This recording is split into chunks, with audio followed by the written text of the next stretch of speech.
Racing isn't easy, but experiencing it is. iRacing puts you in the driver's seat with the industry's leading sim racing game. Drive on laser scan replicas of the greatest racing circuits from around the world. Go head-to-head against other drivers chosen by skill-based matchmaking to ensure competitive racing at every level. Compete across all your favorite series. In officially licensed cars, engineered to deliver the most accurate driving experience possible.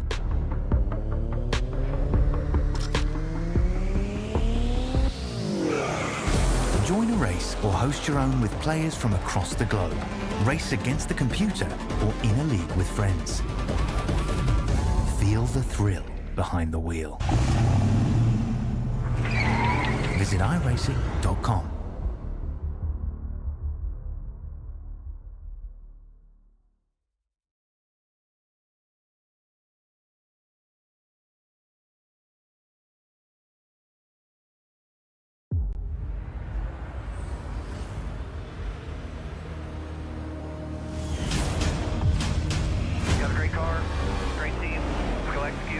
Our time. We know what we gotta do. Stay in the fight between the walls. Time to turn the intensity up. We'll fight till the end, no matter what happens. Good day to be in Victor Lane. Green flag is in the air. Driving with conviction. Side by side, hammer down. The after-checks are lit. Don't count out anybody. Who wants it the most? We are eyes on the leader now. He is driving his guts out. Wheel to wheels, they come to the line. Victory, this will be. Nobody wants it more than you. Next flag is going to end it. Does he have enough? A dominant performance. You gotta say now, baby. Let's go. Can you believe what you are seeing? Everybody pushing as hard as they can get it. One final shot. You gotta earn this thing right here to the end. It is all on the table. A total 500. Start your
Good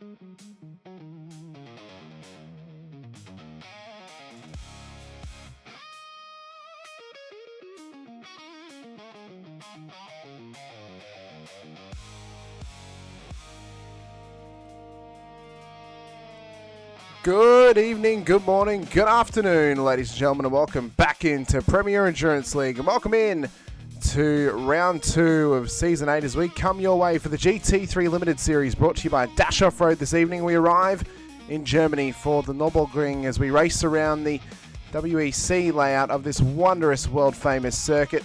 We're live across both Infinity Broadcasting and the Premier Endurance League YouTube channels. Hamish Runner here with you alongside Brock Kadai once again, and well, Brock, we're excited for tonight's race coming to the Nürburgring, of course, after a hot first round last month at Circuit de Barcelona, Catalunya. It's exciting to finish our European run this season at such a premier racing circuit for sports car racing, and one that's going to offer up a whole lot of challenges to these drivers this evening. Good evening, everybody. It's great to be back here for round 2 of the Premier Endurance League Limited Series Season 8, and I have to agree, round 1 was hotly contested. We saw pace, strategy, safety cars, incidents. It all played into the overall result, and I think a technical track like Nürburgring here is just going to give us an even more exciting round. The guys have got their feet wet. They've gotten that experience and gotten the rust out of the joints. I think we're in for another really hot round here tonight too. I think we are, of course, and as stated, we're into the second of 5 parts for this season.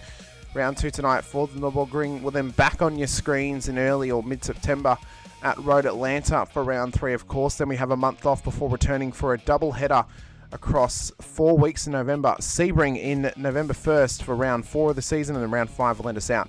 Daytona International Speedway on November 22nd as well. So the next 4 months, or next 3 months really, it's going to be hotly contested for Premier Endurance League action. And as stated, the Nürburgring tonight, tough challenge. I'm of the opinion this is the absolute peak layout of what would be the Grand Prix circuit or the stadium section of the Nürburgring, running that WEC layout. It really cuts out that final chicane to be a lot more fast-paced and a lot straighter as well, so you've got to carry more speed through there. I think this is the much better layout of the circuit. Having a quick look at our championship points before we get into the track map preview this evening. For the top 10 in the Challenger class, Gavin Simpson leads the way at the moment, 141 points, ahead of Mark Foster in P2 on 134. Then it's Jake Robillard and Ben Wilkes, the only other 2 drivers above 100 points at the moment. With those overall points, with the overall point structure being the main name of the game here, Brock, for drivers to gain their points, it's important for Challenger drivers to get as good a finish as possible to really elevate themselves against their competitors, because we can see it's a massive point spread for the top 10 in this Challenger class. Yeah, absolutely it. And that's where guys like Gavin, Mark and Jake and Ben as well have done a really good job. They got themselves really far up the overall field last round and kept themselves clean, keeping in mind we saw a really large number of penalties last round. That meant if you kept your nose clean, you actually made up some positions. So that is part of it as well. It's a bit of pace, but a bit of making sure that you're not getting in anyone else's way or taking anyone else out. That's exactly right. And looking at our elite class points as well here, Greg Barber leads the way, of course, 380 points after that race win last week. Owen Coleman P2, Ben Wilder in P3 to this stage. Much closer point spread, of course. Scott Rankin, well, he had a very long day today, calling the ASRG V8 Pro Invitational Bathurst 1000. He steps into the seat to drive tonight, once again on board his Logitech G0DBM McLaren as well. Trent Stapleton makes up our top 5 in the championship. Jack Bird, John Trott, Luke Capozza ahead of Ben Johnson and Tristan McLaren as well. And looking back at that race that we had last time at Catalunya, Luke Capozza had a great run. He started P51 that day and finished out inside of the top 10 after a great run in that race, of course. Before we get into our starting grid tonight, we'll have a quick look at our circuit here out at the Nürburgring. It is the Grand Prix Strecke, of course, for the stadium variant of the circuit as we trickle our way on in to find ourselves not too far north of Frankfurt and not too far south of Düsseldorf as well here in Germany. We will trickle our way on in. We're not running the Nordschleife tonight, so there's no dangers of the Gunnar Huller.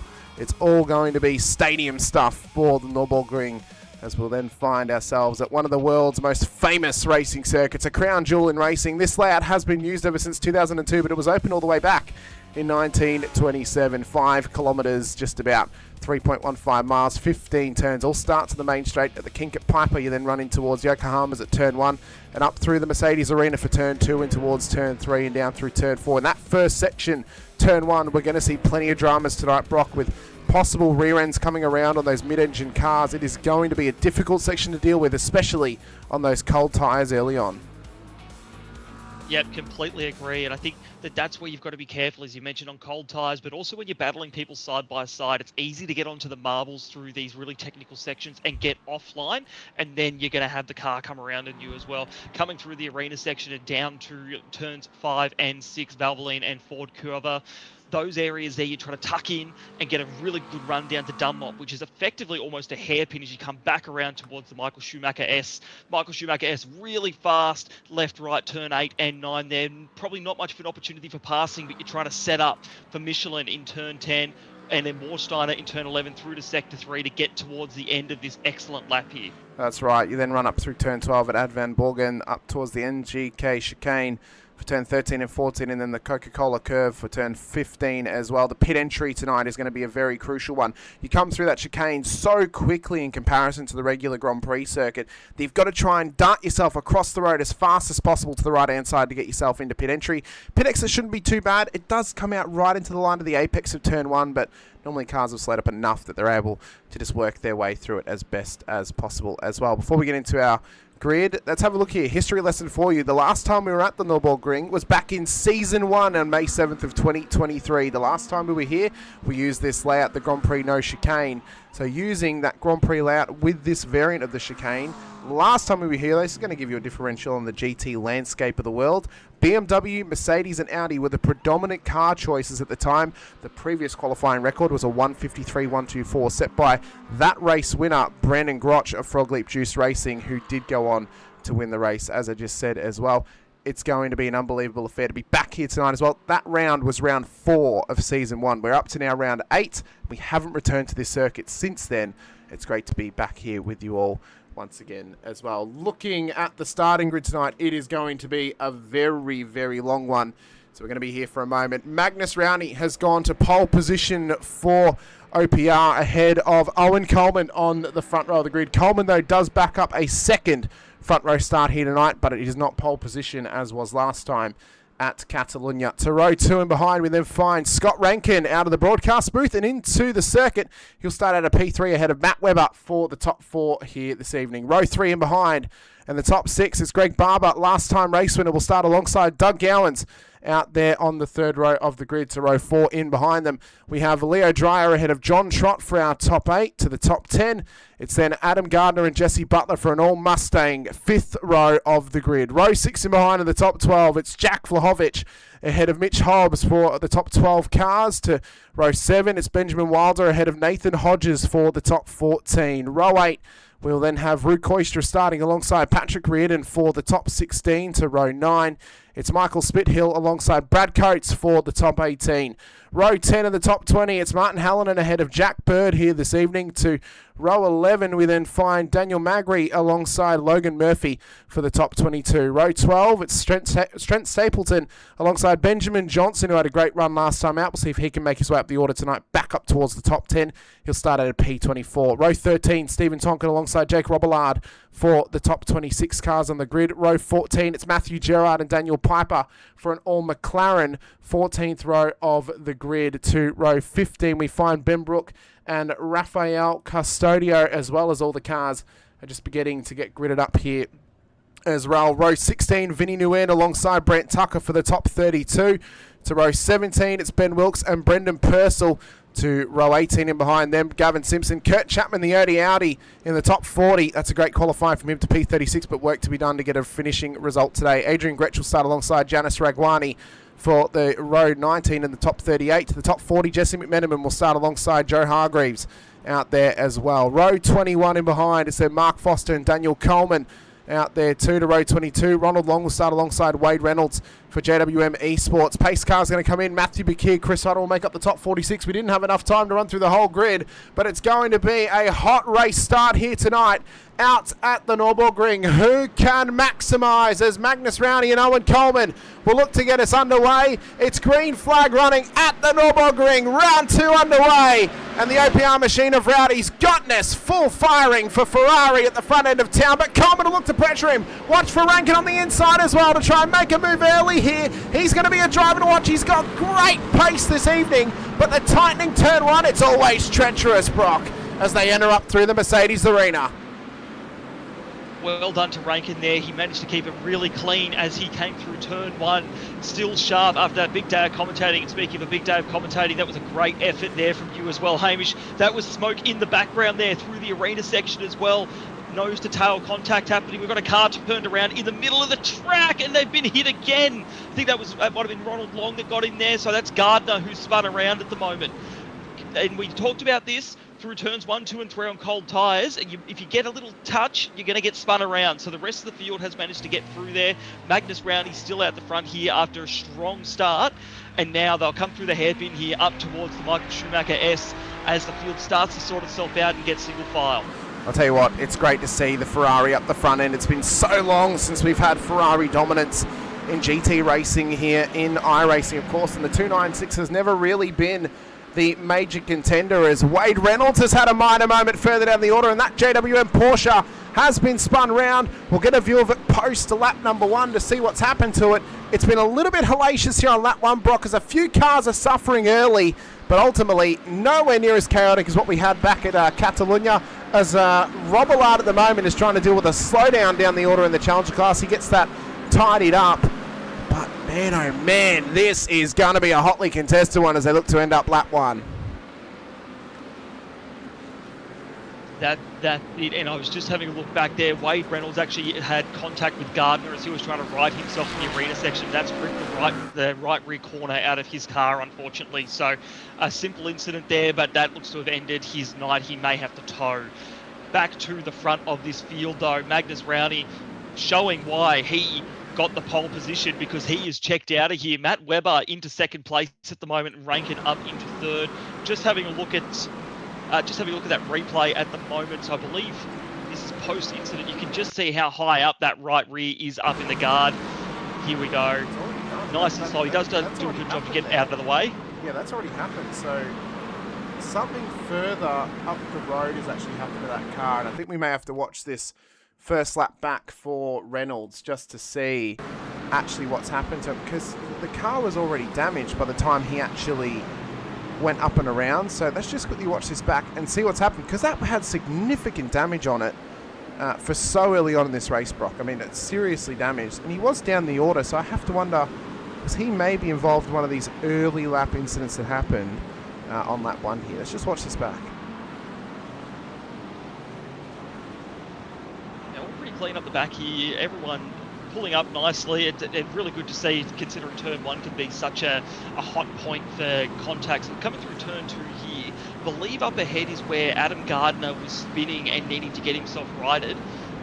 It's going to come through turn 3 here. Oh, that's where... And there we go. Yep. So, yeah, there it is.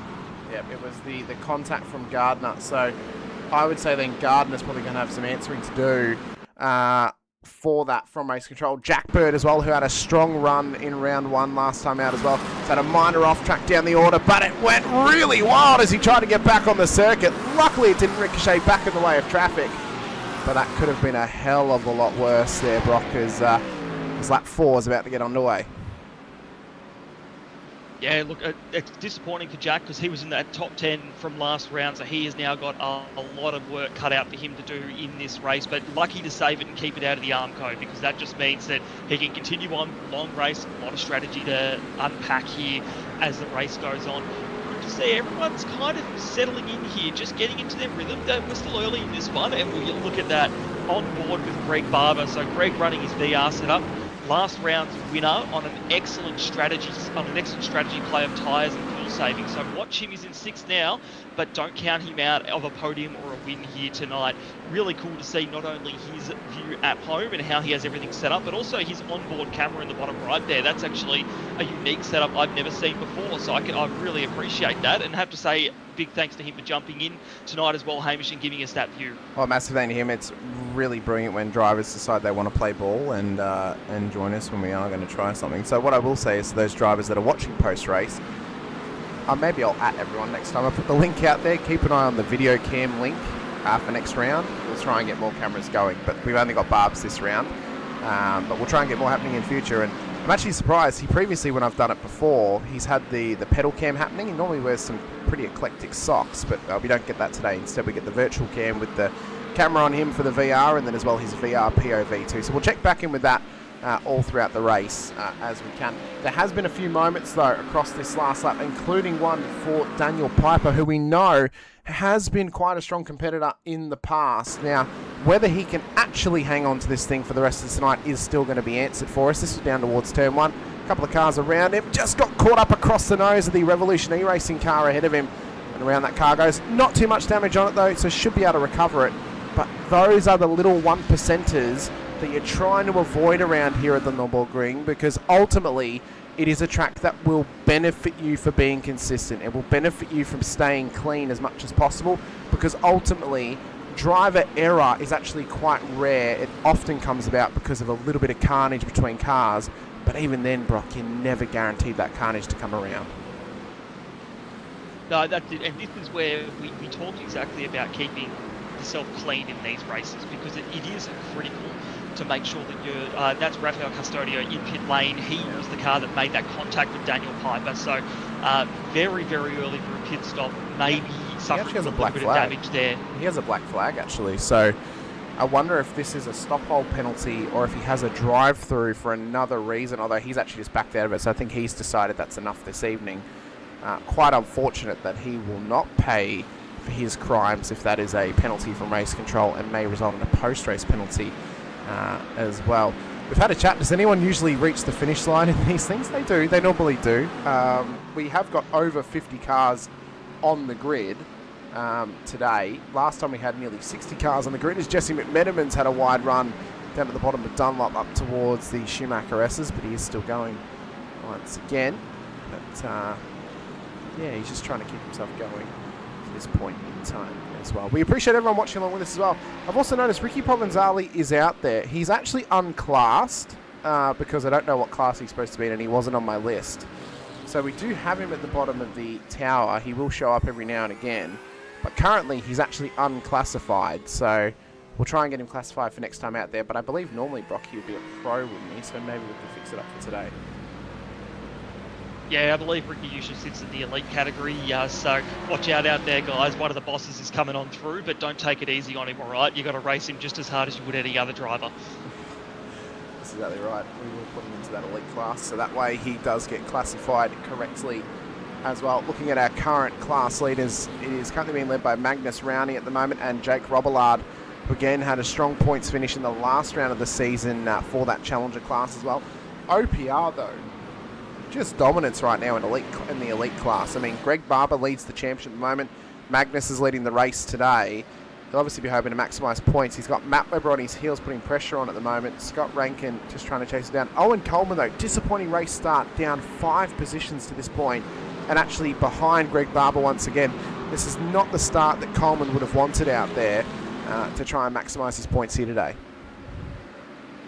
No, and you know what? A little bit of a tidbit on the Mustang is that the tyres tend to take, from my experience driving the car, 3 or 4 laps to actually warm up. So it does take a little bit of time for the car to come to life. So that might have been what caught him out compared to some of the cars around him. This Mustang doesn't look to be having a similar issue. I thought they were going to go for the move on Capozza there, but no. Capozza starting from towards the back of the field again in this one. But he's already up plus 13, well, the back of the field. He was in 51st yet again. He's already up 13 positions in this race and is not looking to hang around yet again. So one to watch this week, going for the old MVP slot again, but he is getting right up in there and trying to make moves happen. These guys are going to go side by side to side contact there, side by side through the S's. Capozza will pull out of that. I think that's a smart move. probably going to get a slowdown for that one, as he is, so he's going to have to drop a couple of positions here to serve that one. Yeah, not what he wanted through the Schumacher S's. Big dive though on the inside by Chris Ruddle. Contacts made. Kapotza goes round, and as does Chris Ruddle and McMenamin as well, who got involved in that too. Kapotza's trying to go for the highest average of positions gained this season. We already know how many he got last time. It was over 30, or possibly actually might have even been over 40 last time on track. So he wants more positions gained. He's down the order, but he's still up 5, so he's still on a net gain in this race, but work to be done now for Luke, and I wanted to show him off since Brandon's in the chat out there. A fellow Kapotza. I would assume they'd be brothers, surely. Brothers or possibly father and son. Who knows? But yeah, the love for Luke is out in the chat today. So we want to keep an eye on him. Plus, based on his performance last time, I want to keep an eye on him throughout this race, Brock, to see how well he does, and to see if he can actually match his performance of last time at Catalonia as well. Championship leader Greg Barber, though, under pressure at the moment here from Owen Coleman. Coleman's still unable to get by just yet. They've got Jesse Butler just ahead of them too, so it's a little bit of a Mustang McLaren sandwich to this stage inside of the top 10. Doug Gowans and Mr. Mitch Hobbs are the only 2 Corvettes inside of the top 10. There's a good little spread, though, of the chosen and selected cars, or preferred cars, if you will, inside the 10 at the moment. Equal sharing of McLarens, Mustangs and Ferraris for our top 10, as well as those Corvettes. So they seem to be the cars of choice at this stage. Pretty much the polar opposite, except for the Mustang, of what was previously decided at this circuit, Brock, for the Mercedes, Audi and BMW that was previously so dominant here 7 seasons ago. It's exactly like you said earlier, Hamish, that the GT landscape has changed so much in iRacing, and for the better. We've got far more cars than those 7 seasons ago, far more variety. Obviously the BOP does help with that a bit, and we have seen though that the Mustang and the Ferrari are 2 cars that just each season here in PEL usually get some love and have some pace, and that. But as you said, it is really good to see. The Ferrari's always hanging around, but Magnus Rowney is really doing well up the front there to make it happen there. Owen Coleman going for the pass here to make up one of those positions that he lost earlier on in this one, on board with Greg Barber. Coleman's going to go all the way through there into turn 2, and he's gained that position back. So Coleman up into 6, trying to get back towards that 2nd place that he started in. Yeah, well, we can see from that POV that Barb's is sharing with us as well, just out of movement that the head gets. And I've always wondered what it's like to drive in VR, Brock. I've never had the opportunity. I've always said I'm a preferrer of triples, but VR does seem to be something very special. I would hate to be a driver though that does a big endurance race in VR, because I feel like you'd get incredibly sweaty and warm by the end of a double stint, and that wouldn't be so fun for me. Especially someone who wears glasses as well, they're just going to fog up straight away. But yeah, it's certainly an interesting experience to be to get involved in and have an opportunity to drive if I could. But yeah, I know for Barbs, he's a big fan of the VR, and I spent a lot of time working closely with him in my time when I was over in SRW, and yeah, he's a great guy, great driver as well. And it's good to see when he's able to get out there and have a crack. He's still very, very competitive, especially after last round when he took home that race win. Absolutely, and I'm much the same as you, Hamish, on VR. I haven't had a chance to try it myself, but all reports are good from those VR users out there. They love using it. They say it really contributes to that realism. And on Barber, I love racing him. You know, in Limited, I've had the opportunity to have some real neck-and-neck battles with Greg, and he is just a gentleman racer. He will get out there and battle you as hard as possible, but he'll never try and take you out. It's always about pace and fairness, and that's what we love seeing in this series. So he does a great job. Speaking of pace and fairness, this is a really good segue to Ruud Kruistra, another guy who is always great fun to race against, and just you can never take your eye off him, because he's always got something under the bonnet. Now, whether that's a bit of pace or strategy, he just always manages to pull out a half decent result in these races. He does indeed. We're right on board with him to this stage. We had or at the request of Cher, just to check in on him every now and again as she's watching along on her mobile. So thanks for watching once again, Cher. When I actually checked that broadcast, by the way, that I think was actually the element of Cher actually sharing that she is Ruu's mum, because in the chat you can see her saying, "Oh, I'm Ruu's mum, so I'm his biggest fan." And I thought, oh, it's very interesting that so long ago, even Cher was still in the chat with us. But Brandon asking as well, surely the guy who straight up punted Luke Kapotza gets a drive through. There's a lot more to it, though, than that, Brandon. Race Control will look at it from quite a few angles. I know from our angle it might look like that he's been straight up punted, but there's more to it than what we may have actually seen. What we can also say is, as well, is they don't normally give drive-throughs. Normally they'll actually give time penalties if they are going to hand out a penalty. So we will keep an eye on it to see if he does, or if the person who was involved with him does get a penalty. But the one thing I will say is if he doesn't, it doesn't necessarily mean that Race Control's got it wrong. It just means that we may have actually missed something on our initial viewing from how we showed it on broadcast as well. So it's always something to think, especially when you're in the driver's seat, Brock, as you would know, and I've known as well from my previous league racing experience. In the driver's seat, your feelings can be one thing. Looking at it from multiple angles outside the car is a completely different view. Absolutely, and it's why I think in this series the rules around using your voice comms in the actual session in the race are great to limit that commentary from drivers who get involved in the incident, because we're all hot under the collar, we're all racing, the heart rate's up, you know, we're fighting hard out there on track, and when an incident happens, no one in that crash is going to admit fault for the most part. They're all going to be annoyed their race is kind of falling apart a bit. Once you step back and have a look, dust settles, you do have the opportunity to protest if you feel there should have been a penalty, or if you get penalised and you don't feel you should have gotten one.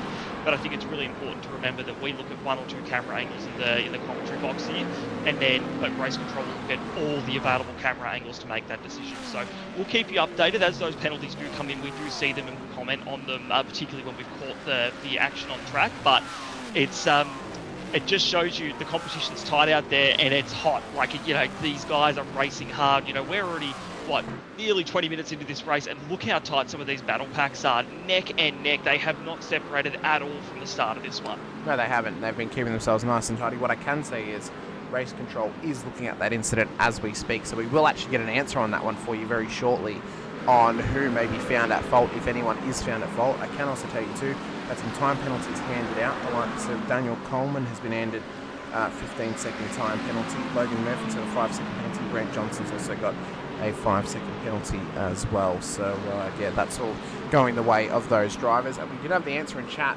Rafael Custodio actually had a time penalty from Race Control, 10-second time penalty, but the black flag was also another penalty as well. So yeah, so that's why I believe Rafael may have actually backed out of the race, because of the double up of penalties that he had accrued at that stage. This battle pack's being led by at the moment here by Jack Vlahovic at this stage. He's got Nathan Hodges in behind, John Trott as well. And quite interesting to see that OPR have moved from the different car types they were running this last season, where we saw them in both Mustangs and as well in Porsches, all running the McLaren now this season here, Brock. It seems that they've now gone to the more BOP-friendly car choice of the McLaren. The one thing I will state, though, is over the last few weeks I've had the privilege of calling another multi-class series. Oh, that's a massive dive down the inside there from Benjamin Wilder. Somehow he doesn't collect Drew Koistra and Leo Dreyer. They keep pushing on, but by God, he dived it in from about a kilometre back and somehow pulled it off. I've got no idea how he did that without collecting any victims, but they will continue on. The point I was going to make, though, about the McLaren is it seems to have gone a little bit backwards over the last few weeks. I've been seeing a lot of issues with rear end stability and this car being able to remain stable. It may be a bit different, though, with open setups and setups that are a little bit more stable for that rear end, but it's definitely a car that seems you have to set up around the issues it's having with that rear end, being that it is a mid-engine car and one that loves to flick the rear end around on you. And look, that's part of the challenge and the fun of this series, right? Is that when you pick a car, it's like real life almost. It's your car. It's what you're racing for this whole season, unless you want to cop a really big penalty that's going to mess up one of your rounds and potentially risk you losing a lot of points. So you've kind of got to commit and make it happen. Speaking of, well, what a time for, was that Nick Hodges there to commit and make, Nathan Hodges, sorry, to commit and make it happen. Try to go down the inside there of Vlahovic, not quite making it happen, but that's the specialty of this series is, you know, I really enjoy that there's a penalty to changing cars, because it makes you develop the car, develop the setup, and get better in the car over the season, and that's where we see these guys really come into their own, because you've got to practice and test to get the most out of your race every Sunday night we go racing. Exactly right, and I'm always often a believer, and I'm honestly a hater of it, to see where we have a series where everyone will pick the one car type because it is the meta, right? We've seen it before with Mustangs and with Porsches and everything for the GT3 category. And I was always a believer of when people sign up, you actually sell tickets for a certain amount of car types. So you can only have so many McLarens, so many Mustangs, so many Ferraris. And yes, you might get to the point that people crack it because they don't get the car choice that they wanted.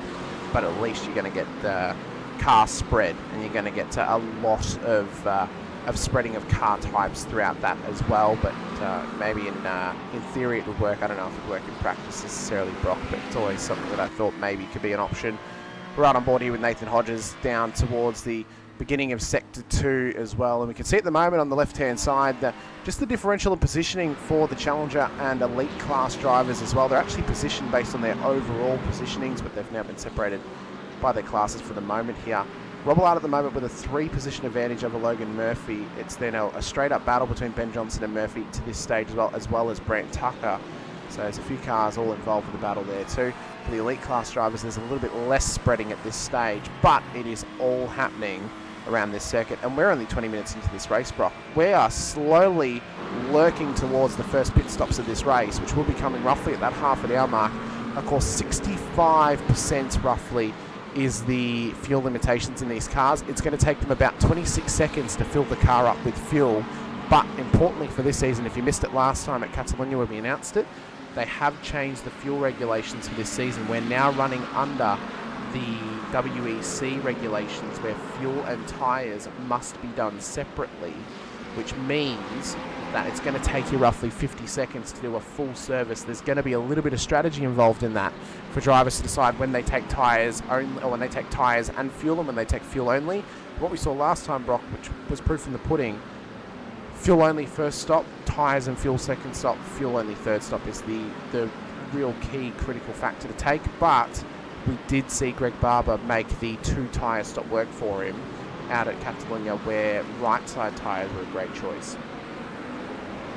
Yeah, well, that's the thing, is where I really think we're still in the testing period of this new rule set and how guys go racing. So the logical way to go about it is definitely fuel at first stop, fuel and tyres second stop, which usually comes around the midpoint of the race, and then it's almost like a splash and dash to the end. And what Greg did last week was exactly that. He made a 2-tyre stop work, and we almost wrote him off in the early parts of the race because we thought, no way, he's wasted time, because he ended up taking tyres again later in the race.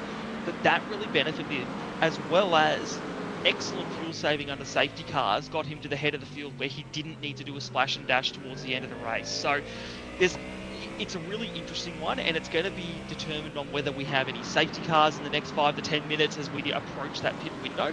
But I really think we're just scratching the surface of the strategic options available to these guys, because every track we go to, we're not always going to have the right side of the car working. Sometimes it'll be the left. The temperatures are going to be higher and lower. We're a little bit lower here today at Nürburgring at about 27-degree track temperature. I think in Barcelona that was up in the 30s, so that tyre wear would have been a little bit more.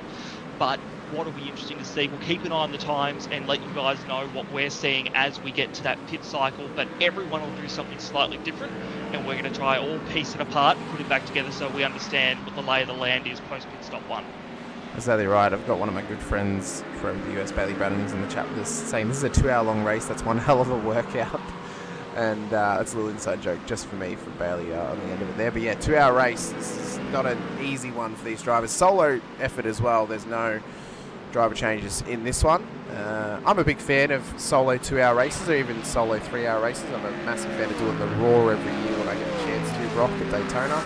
2 hours 40 minutes. It's a great time in the LMP3. And yeah, I recommend anyone out there that wants to do a bit of solo endurance racing, 2 to 3 hours is the perfect amount for you to do a solo endurance run. And yeah, if you can find a series that does it, it's a hell of a lot of fun. And I think a type of racing that more and more drivers need to try and get involved in, because it can be a bunch of fun where you're also not risking your teammates' iRatings, you're only risking your own when you're racing this long in officials, but in leagues, it's even better. No, absolutely agree. And I think this 2-hour, the beauty of a 2-hour race like this is that, and we're seeing a bit of it unfold at the moment, is that it combines a sprint mentality where you've got to try and get as much out of the car as possible, with a bit of that long-term endurance mentality as well. Like, you want to make the tyre last a bit longer, longer, fuel save a little bit more, but still max out the speed you're getting in the car. And that's a hard balance to strike. Like you can't just do that. That requires work and thinking.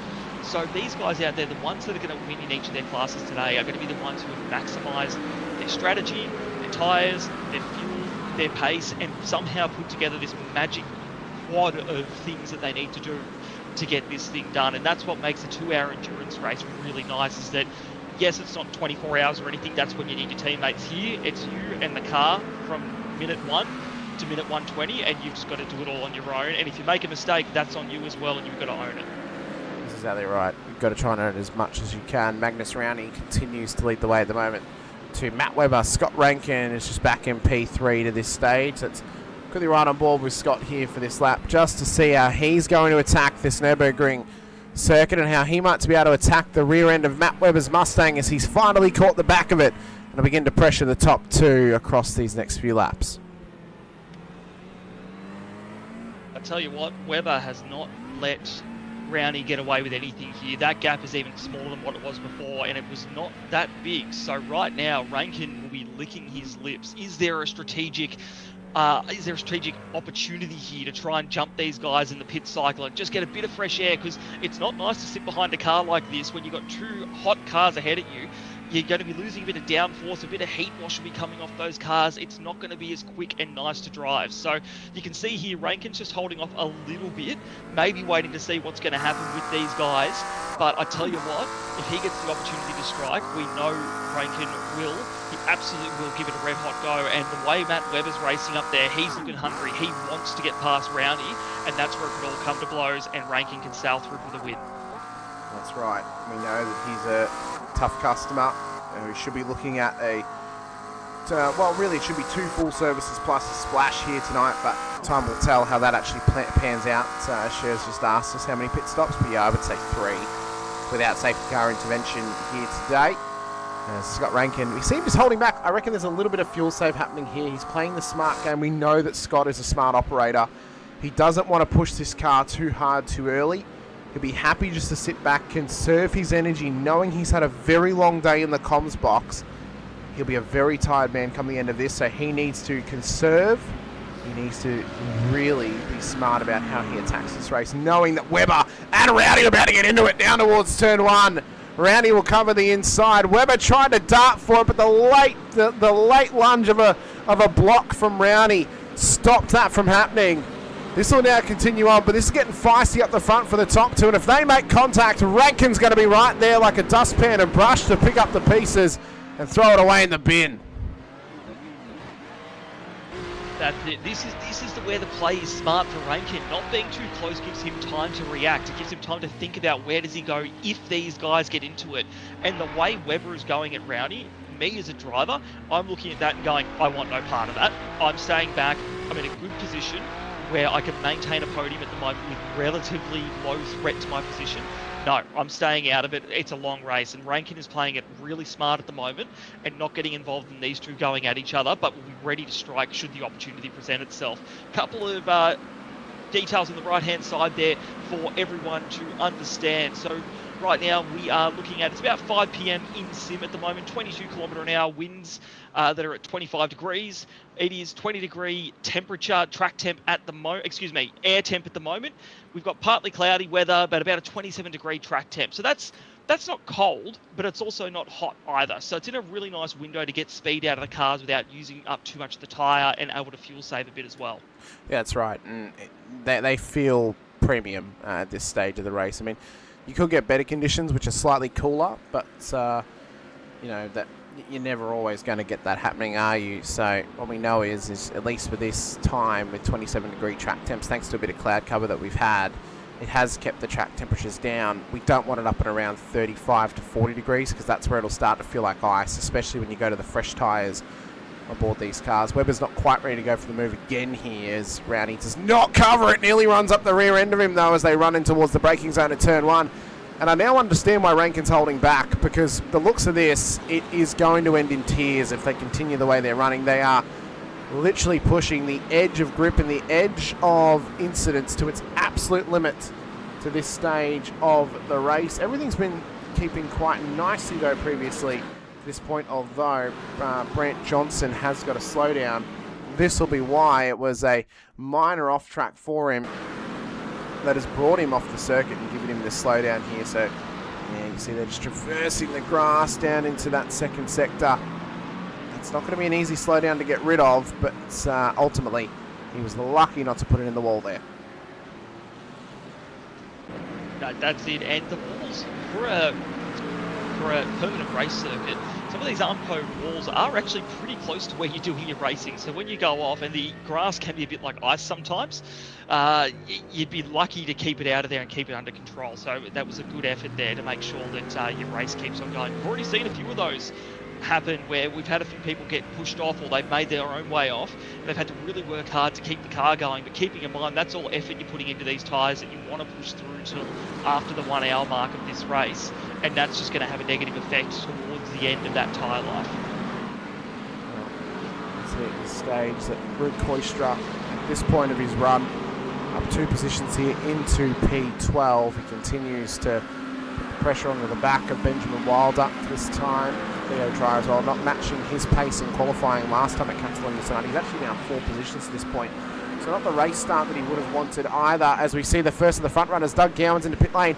Now we know what sort of strategy he pulled out last time. He tried to perfectly split the race into quarters across his 3 stops.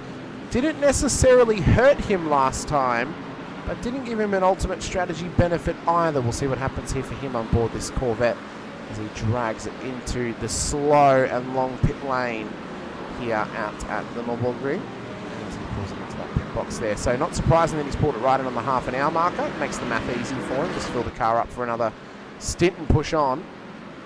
But I think these cars, we should see them probably go out to roughly 45 minutes, I would say. Brock knowing, or actually a bit less than that. I think they could go as far as just under 40 minutes, knowing that they will need that small splash towards the end. But the fuel save capabilities of the likes of Coleman and Rankin, who are sitting pretty comfortable behind Matt Webber and Magnus Rowney at the moment, are sitting pretty to try and save that fuel that they need to get these cars home in possibly a 2-stop, although I don't want to hedge my bets on that just yet. And this is the thing, right? The strategy that Matt Webber is working with at the moment is use, baby, use. He's just trying to get past and get to the lead, and for him that track position is what matters more at the moment.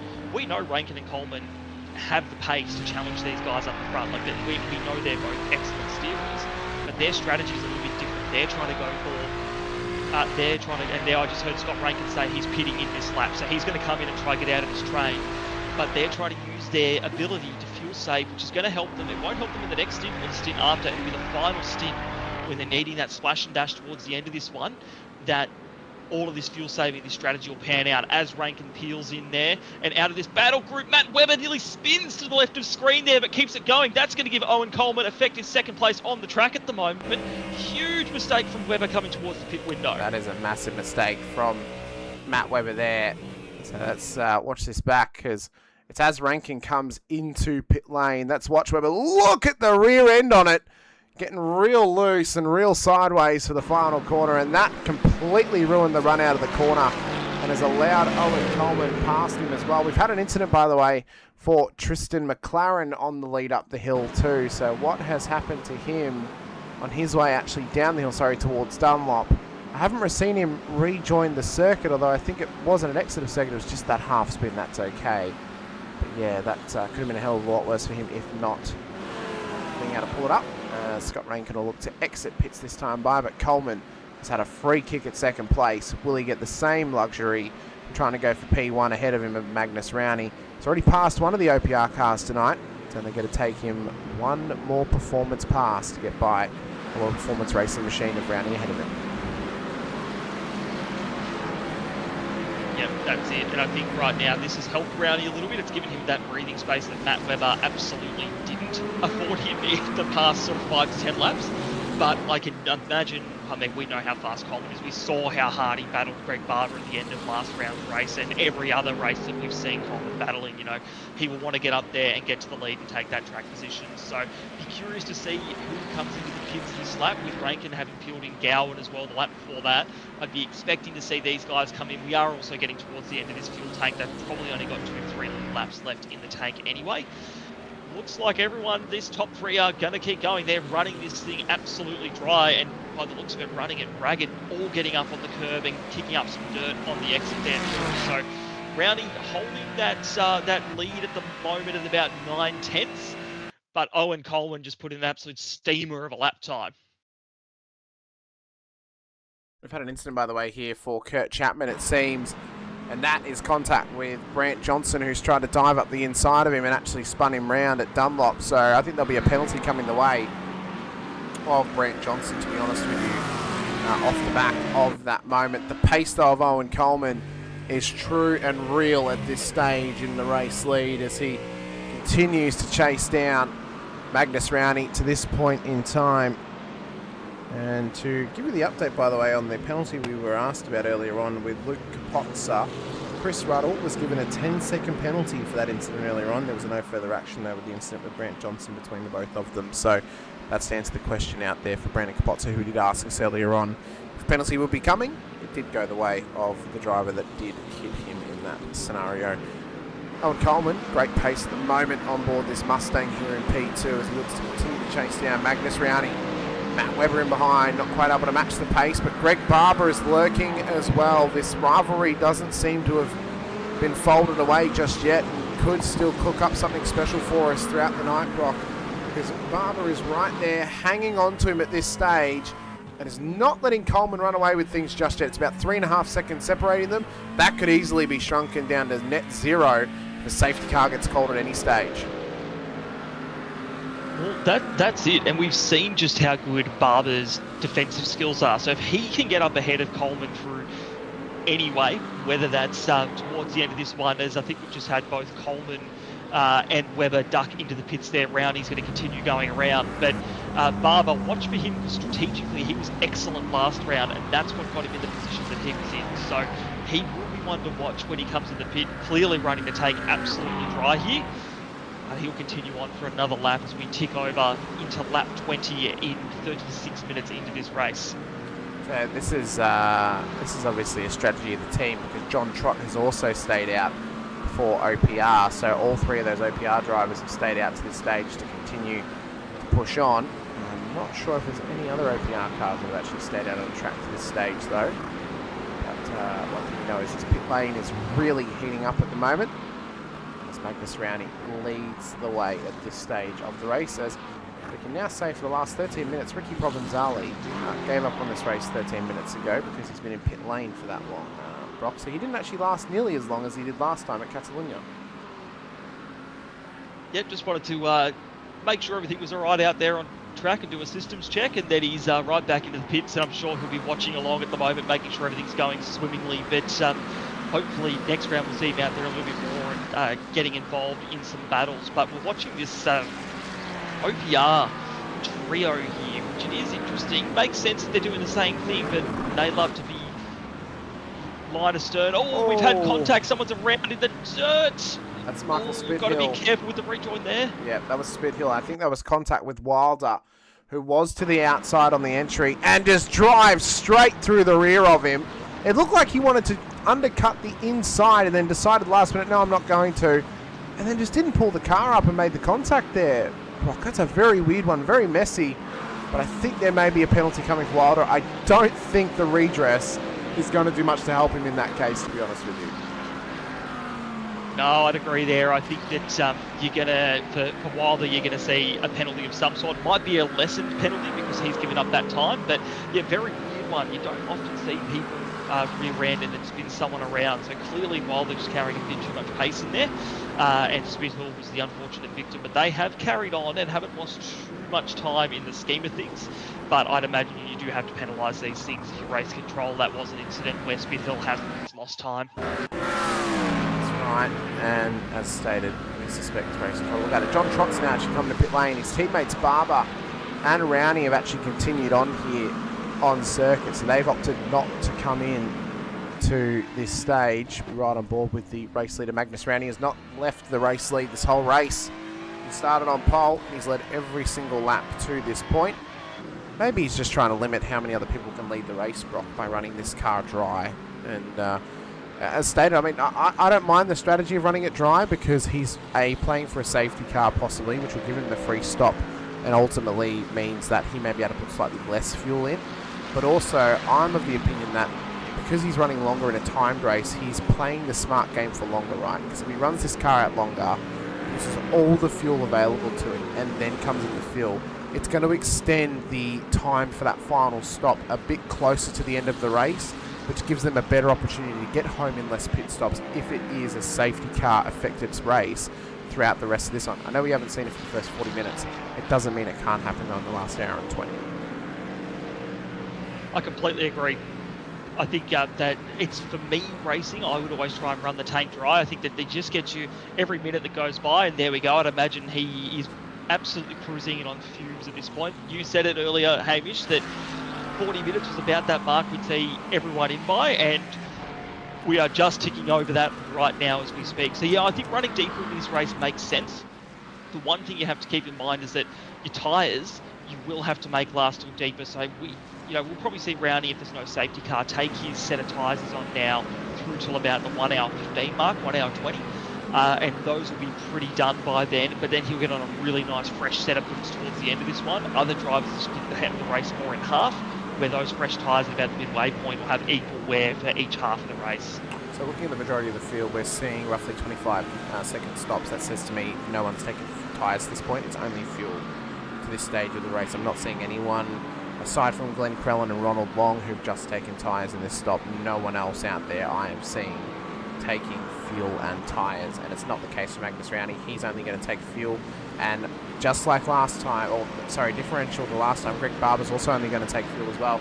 Doug Gowans, though, has actually managed to undercut, although he has taken that shorter stop, remember, because he had less room in the tank to take that fuel. So he has had a natural gain, but he will need to give that back later in the race. Similar scenario to what we saw at Barcelona. He actually has Scott Rankin in behind him, but we know on the maths side of things, Rankin will be ahead of him after the next few pit stops in this one, when Gowans inevitably has to give that time back up in pit lane. Nathan Hodges has not come in just yet. Crucially though, Owen Coleman is now the corrected race leader. He has jumped Magnus Rowney in pit lane. And a great piece of strategy, he went 2 seconds faster in his pit stop. That has now given him the corrected race lead. And it's all on for Magnus Rowney to try and chase down Coleman to steal back the race win. Is it over though for Greg Barber to get this done so early in this one here, Brock? There's still an hour and 20 minutes to decide it. But ultimately, Coleman has now got clear track ahead of him. That's, if I'm anyone out there, I'm shaking my boots a little bit at the thought of Coleman having a clear track ahead of him, because we know how fast he is. I mean, his fastest time at the moment is 2/10 faster than Rowney, and then the numbers, that gap continues to grow the further back you go. You know, he just has this ability to keep his tyres alive and keep putting in good laps. So what the guys behind him will probably hope for is either a mistake on Coleman's part, which we don't see too often, or a safety car to strategically bring them back in and give them that track position. So it'll be an interesting one to keep an eye on, but although Coleman is going to be the effective leader of our race, I still think between Rowney, Gowans, Rankin, Barber, even Butler and Webber in behind there, we've got a really good battle that'll go on for second place in this one. Well, it's all going to be on, and pit lane is going to be one to keep an eye on. Hodges now into pit lane for his first stop of the race. That will now correct the order and decontaminate it down to where we're supposed to be sitting. To this stage of the race as well, you see Gowans is beginning to put the pressure here on Rowney. He's using that lighter car to his advantage, although ultimately, can he make up the time differential that he will have in pit lane for that final stop of the race, as Glenn Crellin's gone around right in front of the race leaders. He's gone around right in front of Owen Coleman, and that has held up the pack. And now it's a triple threat as he's lost the race lead, because Magnus Rowney's come by, as has Doug Gowans, and he did make contact. He made contact. It's damage on the front of Owen Coleman's car. Is the race win gone in a matter of moments? In the blink of an eye, has it disappeared? This is how it happened. But what a monumental moment. You just said it. We were licking our lips at the opportunity to see Owen Coleman attack this track in anger with clear track ahead of him, and it's lap traffic that has ultimately ruined that. But was it down to him, or was it down to the mistake? Crellin made the mistake, pulled it up. Coleman just had nowhere to go. Unbelievable. that is, you can't time that any worse for a commentator's curse there, because we were, as you said, we were just singing Coleman's praises, and you know what? Nothing he can do there. He's grip limited at that point of the track. He's already committing to the corner, and then you have a car spin in front of you like that, and that sort of front end damage on the car, that is going to kill him through the high speed parts of this circuit, and there is a lot of them. You can see him dropping like a stone at the moment, already down to 9th position here. I'm not writing Coleman off from this race. Just quietly, safety car or something, I reckon his pace can get him back in here, but this is a huge blow and takes one of our key competitors out of it, at least in this middle part of the race. He'll come in and take his fast repair now. Yeah, I mean, no surprise that he's going to. The question is, though, you take the fast repair, do you take fuel and tyres as well? Just try and offset yourself a little bit, maybe offset your fuel strategy, just top the car up. It's an extra 5 minutes that you're going to have on the rest of the field. You get a safety car, all of a sudden you don't have to fuel save, and you've got one stop to the end. Is that maybe now the choice of Coleman? You just commit to a stop, get in that clean air, and try and pick on and see where you end up. I think that's bound to be the strat here, because you're coming into pit lane, you're giving up travel time anyway. Might as well take the fuel loss. Hamish, I reckon you're bang on there, mate. He's already lost a heap of time anyway. What's an extra few seconds here to get those tyres on? That's exactly what he's doing. There you go. Fuel in. Yep. So. Oh, yep. There we go. Elite strategy. I mean, it's elite strategy. You just top it up with fuel, because you never know. You never know what that free fuel is going to give you. And yes, he's obviously having to take an extra stop, which he doesn't want to this point.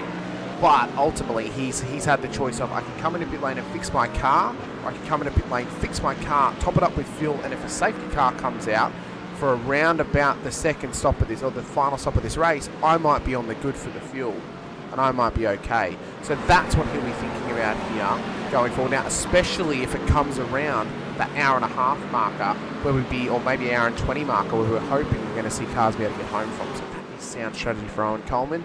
One that may still pay off for at least a podium finish here today. I don't know how the raceman's going to go from though. Hot battle here, Jack Flahovic in the back end of the top 10. Mitch Hobbs in behind him, with Patrick Reardon, Daniel Magri, and Brad Coates as well, all involved in this one. And if you may be confused by the Elite and Challenger at the top of your screen and the colouring on the tower, those are the different driver classes you'll find in this field. The Elite class of drivers, the top level, your Pro drivers in the orange class. The Challenger class, they're more your Pro-Ams and Ams in the silver classification here today as well. So that's just to explain that one for you, if you were wondering as well. You will always find that information, as well as Patrick Reardon runs wide, gets us.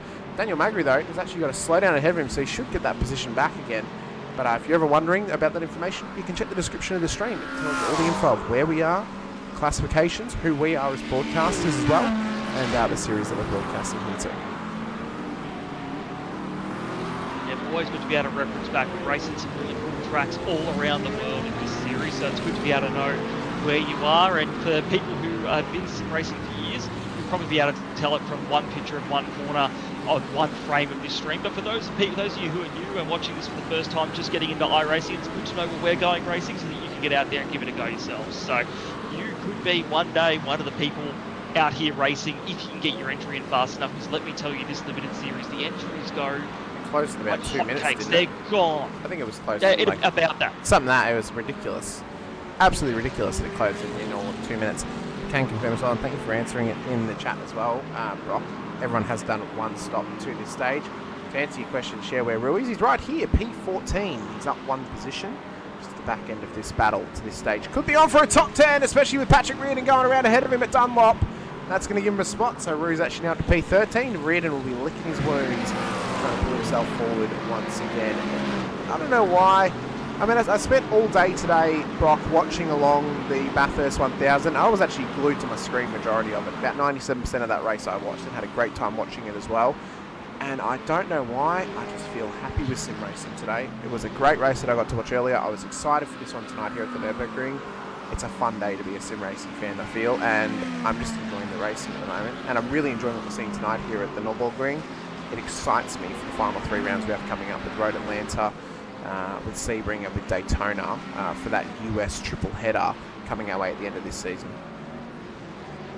Oh, absolutely. And I think this is the thing, is that sim racing in Australia, I think, is in the healthiest place it's ever been in terms of competition. We have such a great pool of drivers that love going racing day in and day out. It's literally day in and day out with the amount of broadcasts that we get to see, and the amount of drivers out there racing. So I can agree with you on that side of giddiness of it's really exciting to see where our community's at, and we're in for a good one. I mean, we're looking at great battling on screen right now with Flovich and Hobbs as well, and these guys going at it. But this is the sort of battle, we can only cover one battle at a time, but these sorts of battles are going on all the way through our 50-car field as well. So here darting in and out as well, Vlahovic just about hangs on to this manoeuvre as Hobbs tried to go up the inside, couldn't quite get the job done. So there's a little bit of debris on the road there from the gravel trap from incidents prior to now, so that hasn't been a major factor to this point. The corner that's actually been the one of question is down here at Dunlop for turn 7. So this has really been the corner that drivers are having to be cautious of all throughout this race. We've had a few minor off tracks here and there for some drivers, but it's been relatively clean with no safety car intervention just yet. Just further back here is Jake Robillard, the current Challenger class race leader to this stage. He's got one car but 7 seconds in between himself and the next car behind in his class. That is the next car behind him, Benjamin Wilder, but he's not his competition in class. That is Logan Murphy just in behind him.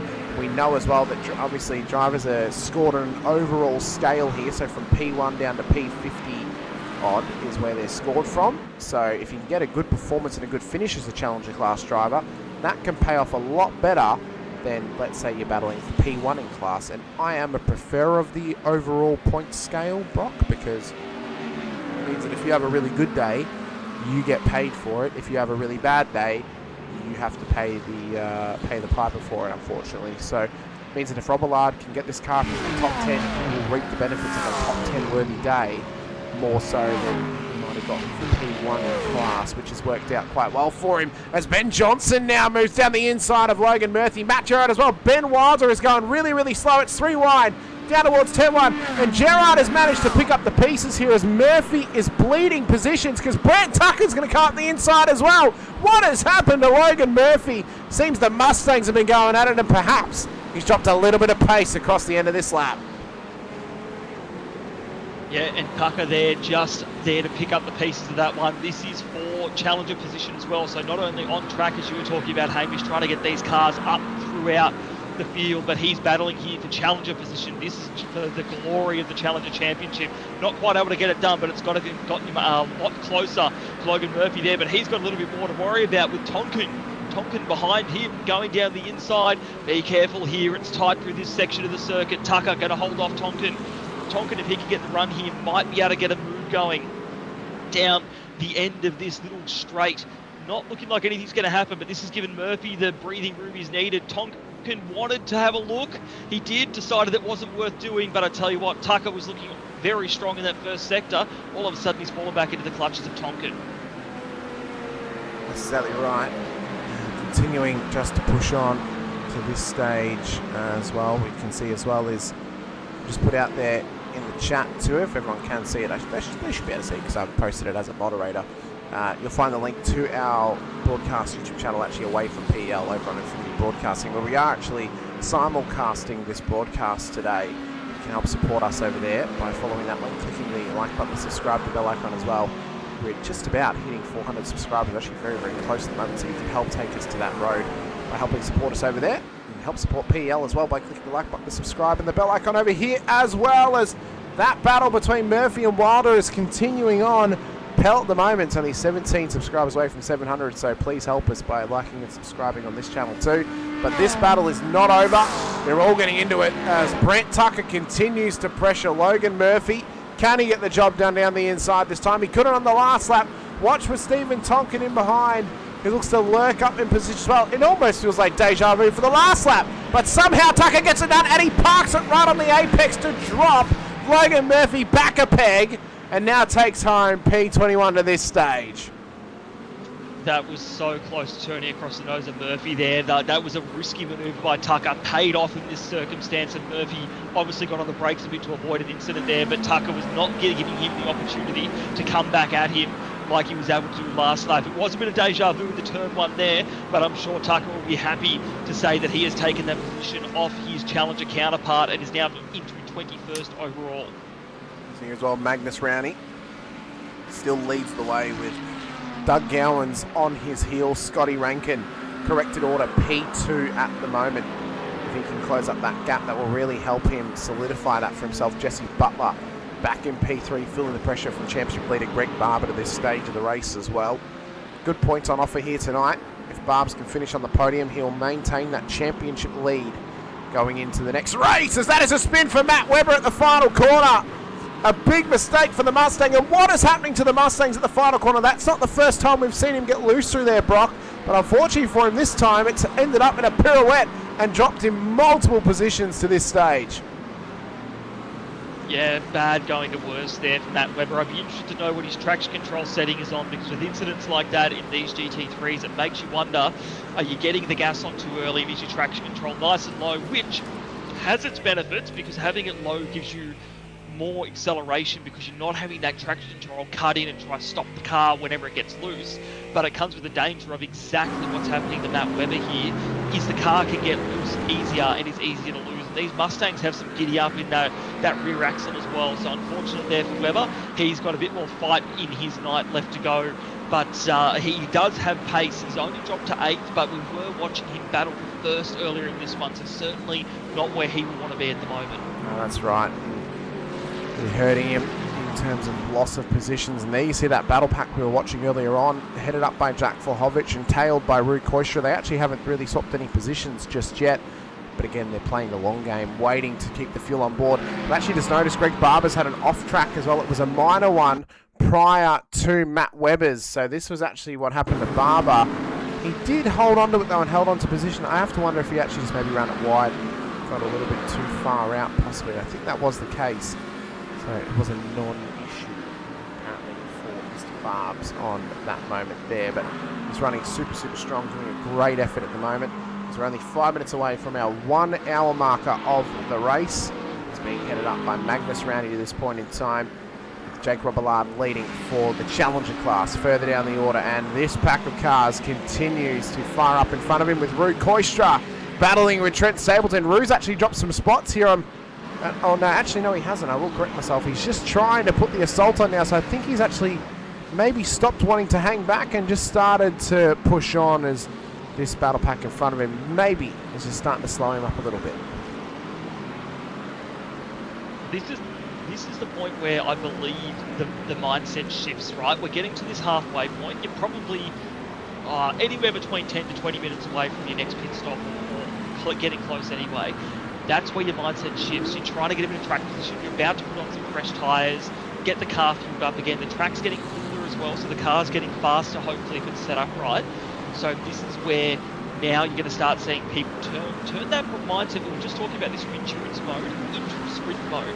Speaking of sprint mode, Logan Murphy must have heard me about the tone shift, because he is sprinting to the back of Tucker and trying to make something happen. He's going to take the off track there to try and get a bit of pace up on Tucker into this arena section. Nothing is going to happen there. This is all about flow. You've got to set up the move through this section, and he does. Look at the momentum he's trying to carry. Gets a bit loose there out of turn 4. Nothing is going to happen down here. Tucker looks to be sporting a bit of damage on that back left, not really affecting his pace, it seems, but Murphy down the inside here. They're going to make contact. Oh, Tucker giving him not even an inch through there. They're going to go side by side here, Hamish. These guys are fighting tooth and nail. They are. This is going to end in tears if they're not careful. Down towards Dunlop. He'll shove it up the inside, get the job done. Tucker will back out of it for the moment, but the challengers are really starting to get into it with each other now. Up through the Schumacher S as they'll rise once again as Murphy continues the charge. It was a good late lunge that ended up just dooring Tucker out of the way. We'll see if race control have anything to say about it. I think it's play on to personally. They're still rolling, they're still running. He just wedged it in there a little bit, you know. He didn't really take him off track. He just said, my car's here, your car's there, I'm going to take the position. A bit different if he did shove him off track or he spun him round, but they're still going and it's play on, so I think that's what the ruling should be if race control were to rule on it. Murphy, though, is going to begin to feel the pressure here in just a moment's notice as Tucker continues to apply that pressure behind. He's got Benjamin Wilder, a inter-class battle. That is an elite class driver at the head of this, with Murphy, who we're focused on as the fourth place challenger, that Johnson and Gerard had gotten past him only a few laps ago. As they roll down towards turn 1 once again, we continue this fight on towards the hour marker and the halfway point of this race, as it's 58 minutes and 50 seconds, the differential to this point in time. And I think one man we're definitely going to bring in at some stage here, but I think we might wait till after his pit stop here, Brock, is this man, Scott Rankin. Because not only do I want to ask him how he's feeling after his very long day, oh, and he's actually spun it round. That there, and that was actually going to lead me on to the point I was going to make, was the endurance factor, the mental endurance that Scott Rankin is having to endure right now. He has spent the better part of nearly 7 hours in a broadcast booth today, calling that Bathurst 1000 for the V8 Pro Invitational Series. That's a very, very long day in a broadcast, but it's very mentally straining, as you would know, Brock, and for those out there may not know, it is a very mentally straining thing to do to commentate for 6 odd hours. He's then done a NASCAR race after that and has now gotten ready for this one as well. He needs to be careful that this isn't something that actually begins to affect him now, because he doesn't want it to be the first domino to fall in the house of cards that is holding up his race result tonight. So for Rankin, he's got to reset, he's got to push on, may even be a good shout to get in pit lane soon, just to reset the screws a little bit, make sure they're all tightened up and push on for the rest of this race. Yeah, absolutely, and you know what, like, full credit to Scott for turning up tonight, because he's had a massive day of it, and as you said, Hamish, if you've commentated or if you've sim raced for a few hours on end, it takes it out of you mentally. It's a lot, and we were pleasantly surprised to see him turn up tonight to race, because we thought after the day he's had, he'd be asleep or with a beer in hand on the couch watching us. No, he's coming here, he's competing. Well, to be fair, I've seen him previous to now do a full day of time on the Super Series and then still show up to commentate Pell afterwards as well. So, but I've previously done a day like that where it's been literally a full day. I've done a morning broadcast, an afternoon broadcast, and then I've gone on to do Pell broadcast, and I'm absolutely wrecked. I never want to do a triple header on one day again. It's horrible. Don't do it. I promise you, it's really bad. But it is a tough time. It's tough on your voice and it's tough mentally, because for those who may not realise it, we're ad-libbing the majority of the time. It's a very difficult thing to do, is calling something off the top of your head and ad-libbing for a 2-hour race after you've done it all day. It's very difficult. And for Scott, he is feeling that at this stage. But we'll catch up with him after his next pit stop, because I don't want to interrupt him right now, knowing that he will probably come into pit lane. Actually, no, he might not be too far away. Oh, he pitted on lap 17. Well, lap 32. He's probably 2 laps away, actually. So we'll give him maybe 5 laps, and then we'll bring him in, just in case he does come into pit lane in that time. And we'll see how he's feeling, because I want to ask him, because the last time we were at this track, he was actually commentating and not racing. But now, 7 seasons later, he's on the other side of it. He's on the circuit instead of in the commentary booth, as that's contact with Stephen Tonkin and Brett Tucker. And we've seen them get close together already tonight. Tonkin is no stranger to maybe pulling the strings a little bit too tight on his moves, and that has not paid off for either of them. He has regressed further back though, but ultimately, was it on Tonkin or was it on Tucker?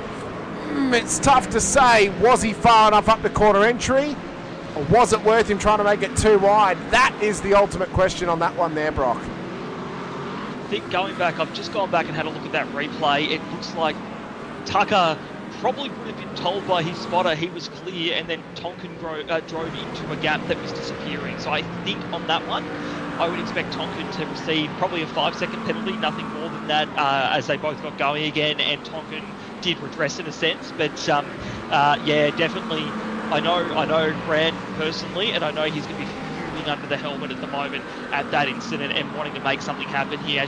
So yeah, one of those ones that we just didn't need to see, but he'll get on with it. They're both going to get on with it. He's now stuck behind, I believe that's Webber.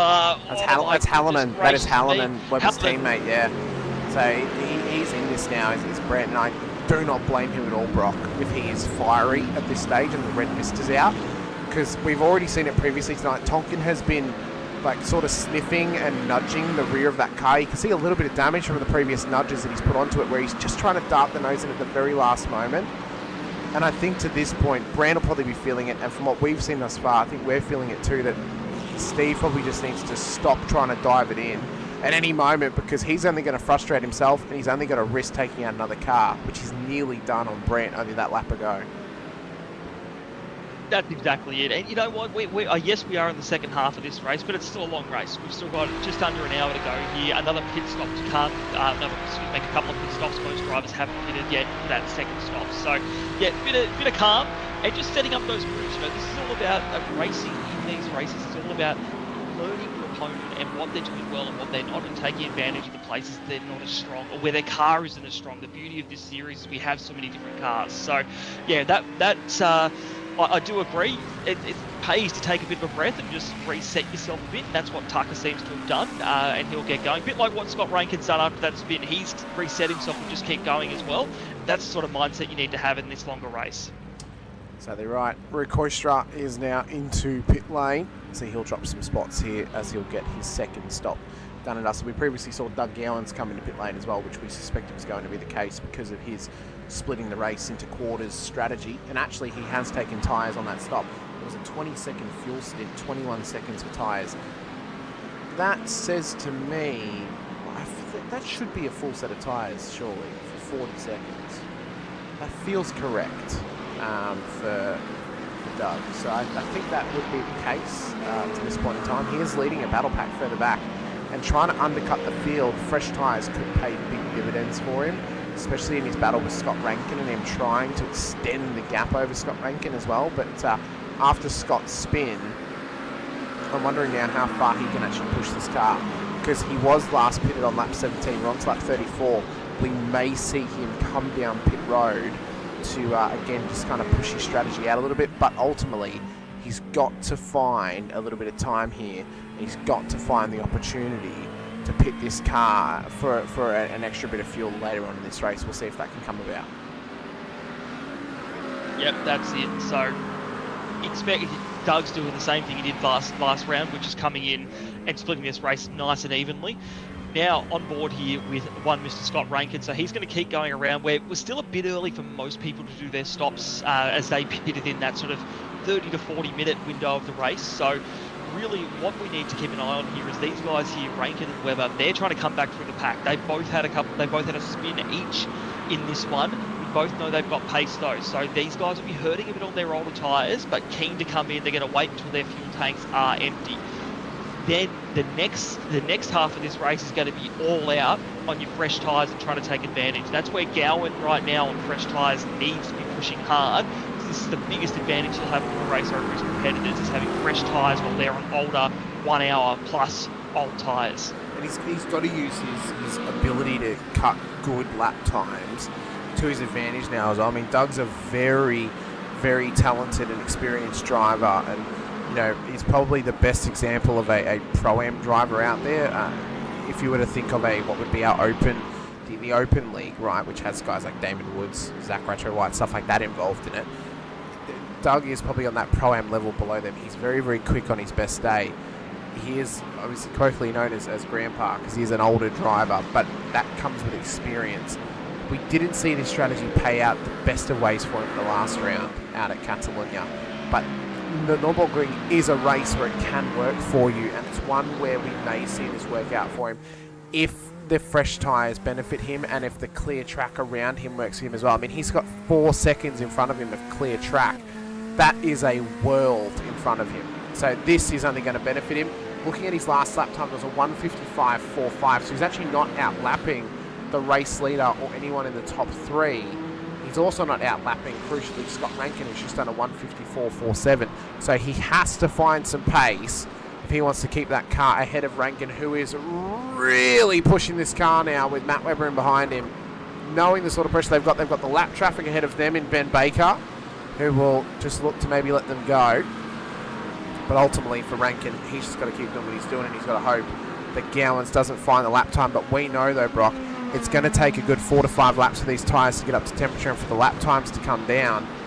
For that time differential, is it going to be enough for Gowans to actually get a benefit from these tyres? Or ultimately, is it all for nothing because of how quickly the other drivers better get on their fresh sets? I think the true benefit for Gowan here is those tyres coming to life sooner than later, which he will be just about in the window where they're going to be starting to give him the grip he needs. And then it's going to come in when we start to see our leaders come in, you know, Rowney, Butler, Barber, Trott, Rankin, Webber, you know, some of these guys who are up in front of the field, starting to see them come in and actually come out of their cold tyres, and then Gowan's going to have to make some quick moves before their tyres come up to temperature. Because we know Gowans probably doesn't have the outright pace of our leaders here at the moment, but we know that on warm tyres he'll be able to get past them and absolutely defend up a storm. So he's just got to be trying to cycle these tyres in nicely, make them work for him, and then go from there. Looking at the leader now, Marcus Rowney. Rowney has been a standout tonight. Great battle with Coleman earlier on. Coleman unfortunately got involved in that incident with the lapped car about 30 minutes ago now, and is still continuing the fight back through the field, currently in 19th, but Rowney has pretty much been unstoppable at the front of this one. There's Coleman there in 19th. Very good recovery considering he's an extra stop down on everyone else in the field at the moment, I might add, or most people in the field, and I reckon we can, without a safety car, I'm venturing a bet we'll see him in the top 10 by the end of this one. I think so, because yes, he gave up on track time, but ultimately he's able to fight that back with his lap pace as well, obviously, as he runs a little bit wide. But we're going to see him come down pit lane again. He'll get some tyres on board, he'll get some fuel aboard. He previously took a 7.3 second stop as Mitch Hobbs now enters pit lane as well. So what sort of fuel advantage does that give him? We're going to get a much better view of it, of course, towards the end of this race, knowing if he needs a splash or not. I don't think he will. I think this will actually offset him enough that he'll be okay to get to the end, but he then needs to try and use the pace of his advantage and hope the traffic doesn't hold him up too much, because Ben Wilder, I don't think, is going to be willing to give this position up anytime soon, knowing that he is beating Coleman. But then you've got to question, is it worth holding Coleman back knowing that he's had that second stop already, or is it worth you holding him back based on his pace? I mean, sometimes it's better just to let him go, let him drag you forward, knowing that he's not necessarily your fight throughout the rest of this one. With still less than 50 minutes to go, Coleman's not his battle. He doesn't need to fight him. I would just be letting him go at this point. Yep, I'm with you there. I think you see someone come through who you know has got more pace over you, and that's just it's a decision you make in the interest of your race and their race, really. It's just good etiquette on the track to know that you're where you are on pace, and you just need to keep going and try and make what you can out of your race. All that's going to happen is if you try and fight Coleman is potentially an incident, because he's going to get more in the lead behind you trying to get past. So yeah, it's a bit of common courtesy really for your race and for theirs. It goes a long way in a 2-hour race like this tonight.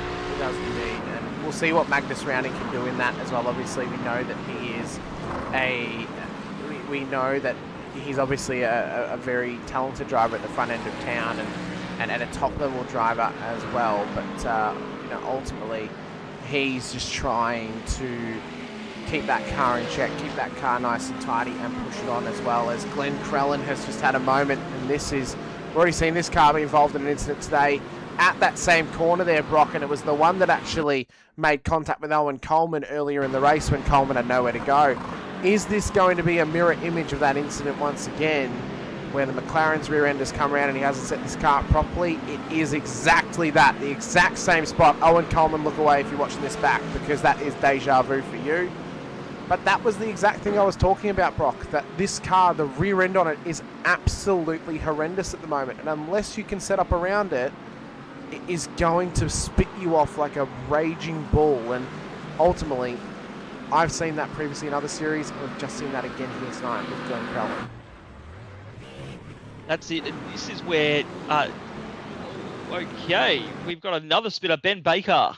Yeah, indeed. Towards the back of this one, so he just gets, is this going to be almost a mirror image of Crellin's incident here? So down to turn 3, very wide there, yeah, and he's spun around. And I'm sure you've done this too, Brock. It's like you come into that part of the corner and you carry that little bit too much speed, and as the car kind of waits out because it wants to go out wide, doesn't want to turn in, you kind of feel it get light, and then all of a sudden it's just coming around on you as it gets heavy again. That's what's happened to him, and yeah, it's a tough thing to try and catch, and really those slow spins are the most difficult to pull up and the most difficult ones to catch at the best of times.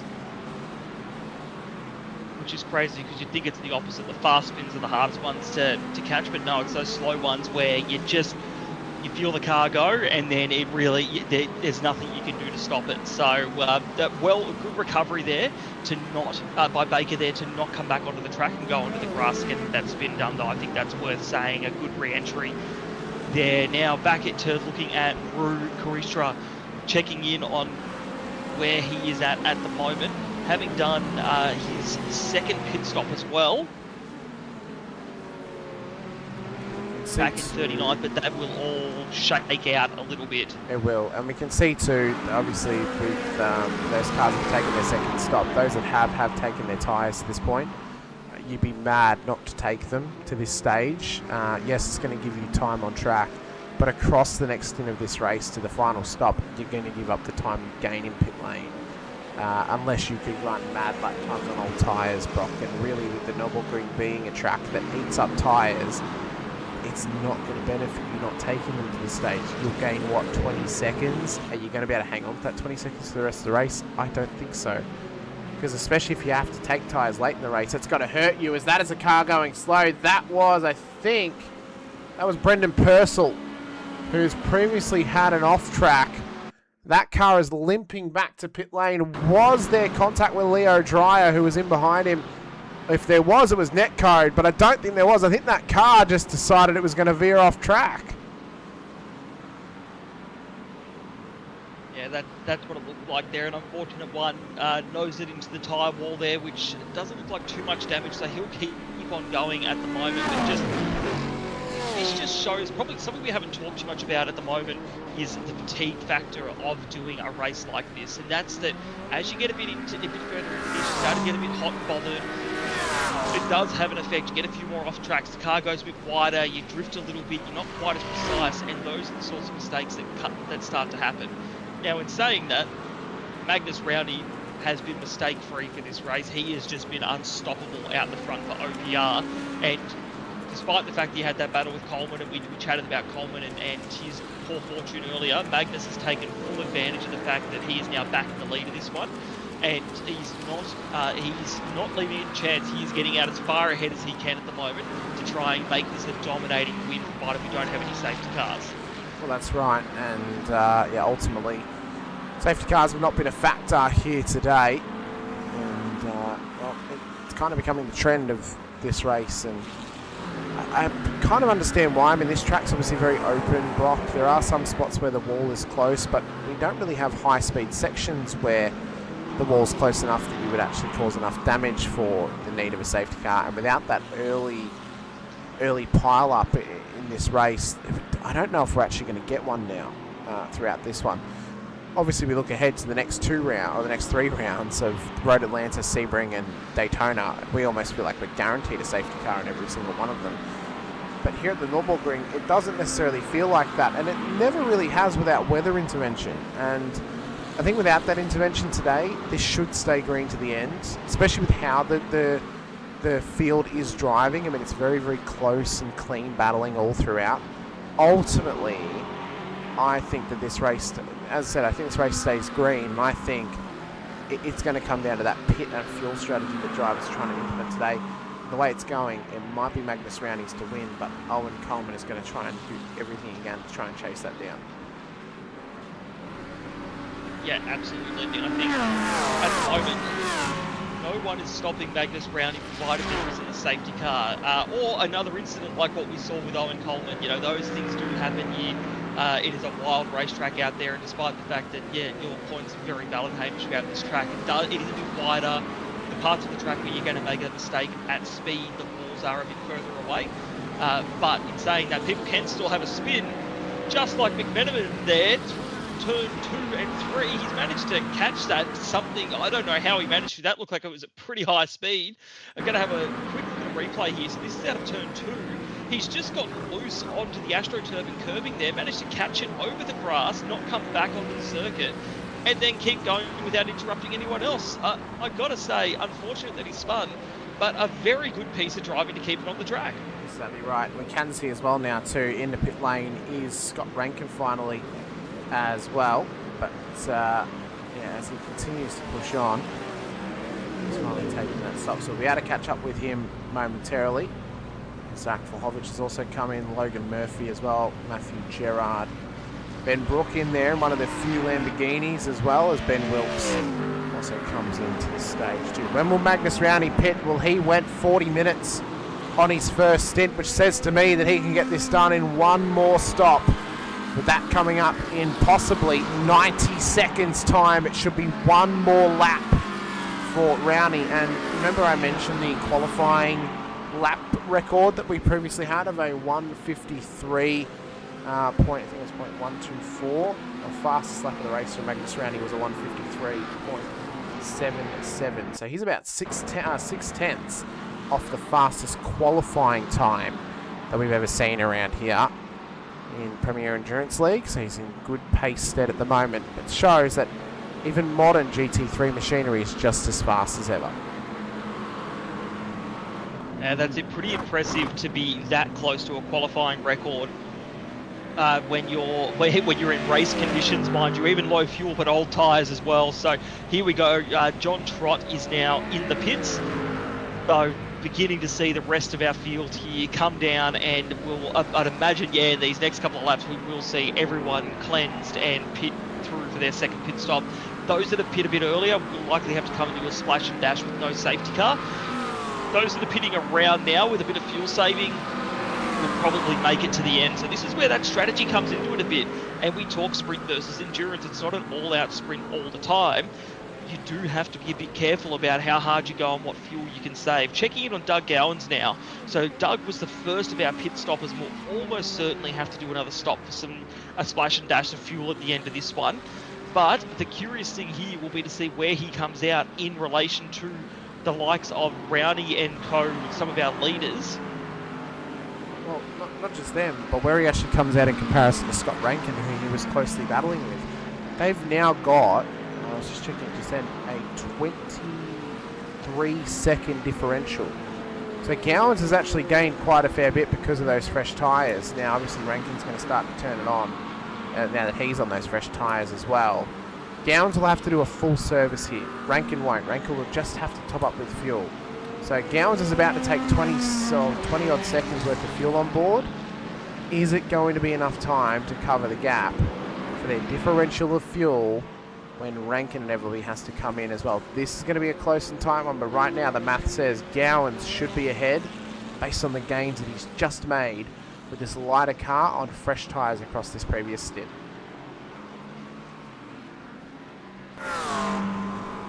Yeah, that's it. The two different strategy differentials here. So Rowney in, our leader. Greg Barber in second, in the pits as well. Importantly, be interesting to see. They've both gone actually a lap longer on this stint as well, Brock. Very important. So they went 21 on the first stint, 22 on the second. I think this was enough just to offset them to make sure they actually get home here, because they should get home from this stop.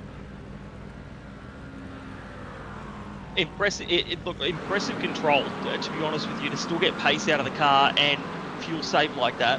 It's genuinely a really good effort from those drivers in Rowney and Barber to push the car as far into this race as they have and guarantee themselves that stop to get them to the end. So yeah, they should be really proud of themselves with what they've done there, but they've still got 38 minutes of this one to run and try and make something happen. Well, their teammate Nathan Hodges has continued on as well. He did 22 laps on his first stint, so we may expect him to come out next. Here comes Doug Gowans down the straight. Now we know that he needs another stop. So for Rowney, who will exit pit lane, he does not need to come through the pits again. Coleman is in pit lane for his next stop as well. So Barber's out. So now we have to watch where is Coleman going to be in comparison, because he should be taking tyres. So what was the true loss of the contact with Glenn Crellin in comparison? He's exiting pit lane now, and it's no tyres, only fuel on that car. And I tell you what, Brock, it's the one thing we didn't think about for him to try and bring himself back in this race. And that was double stint the tyres to the end. It is possible, and if anyone can do it, it's going to be Owen Coleman. Yeah, it's a really good point. It is something that we didn't think of, and I reckon the only guy out there that could do it with the speed that he's got is Owen Coleman. So this is a big strategy here. We said that he could maybe end up around that top 10. That's right where he's sitting at the moment. So I reckon, oh geez, if he has a bit of pace left in these tyres and he can make it work, I expect to see him even further up the field. I agree. So This is impressive from Coleman, to be honest, to come from an extra pit stop from everyone, a fast repair to get your car repaired, and to be knocking on the door of the top 10. That's a really impressive recovery drive. It is indeed. I just want to quickly show off here as well, Janish Ragwani, who was asked if he's in the field tonight by Beep Beep in the chat with us. He is out there. He's down in P42 at the moment. That's why he wasn't showing on the tower. So he did start the race. His teammate Joe Hargroves has started the race as well. So both those drivers out there and rolling around to this stage. Top two are in now. Nathan Hodges, Vinny Nguyen, who didn't pit before. So Doug Gowans is going to become the effective race leader, but we know that he needs a third and final stop to get this car home roughly in 7 minutes time. The question is it going to be enough to hang on to a top 10, or is it going to be enough to hang on to anything? As into pit lane comes Daniel Piper for his final stop as well. John Trott will continue on. So the corrected order of things, very interestingly, will be Jesse Butler leading the way to Magnus Rowney, Greg Barber, John Trott. Has Butler got the fuel available to him to get home, because he has snuck his way to the front of the field out of nowhere with a 6-second faster stop than Rowney did, because he came in 4 laps earlier. Is this enough to get him home, or will he need a fuel save or possibly a splash and dash to get the Mustang to the checkered flag? This is a really impressive effort from Jesse Butler. He's been a bit of a sleeper in this race. I have to admit, I saw him hanging around off the back of our top pack there, but didn't think too much of it. And now he's pulled a bit of a strategy masterclass here to get himself up there into second position. So now the question is, he's got Magnus behind him, but he may need to fuel save, and can he do both at the same time? Can he keep enough pace to keep Rowney behind? And can he fuel save to get to the end of this one? And track position is everything, but this track is certainly wide enough to have a crack and get some passes done. So right now he's in the clear. Butler's got a little bit of room to think about his approach and what he wants to do. But I tell you what, in a couple of laps, I reckon Rowney's going to be right on the back of him, putting the pressure on and trying to take back that first position. Oh, he definitely will be. As further down the order, Vinny Nguyen, who has come out of pit lane, has gone off the road. That Frog Leap Juice Racing Porsche has not had the return to circuit that it would have wanted after that pit stop. How has this happened? Well, it actually looks like he's possibly done it all on his own, and he has. The rear end has come round as he's exited the arena.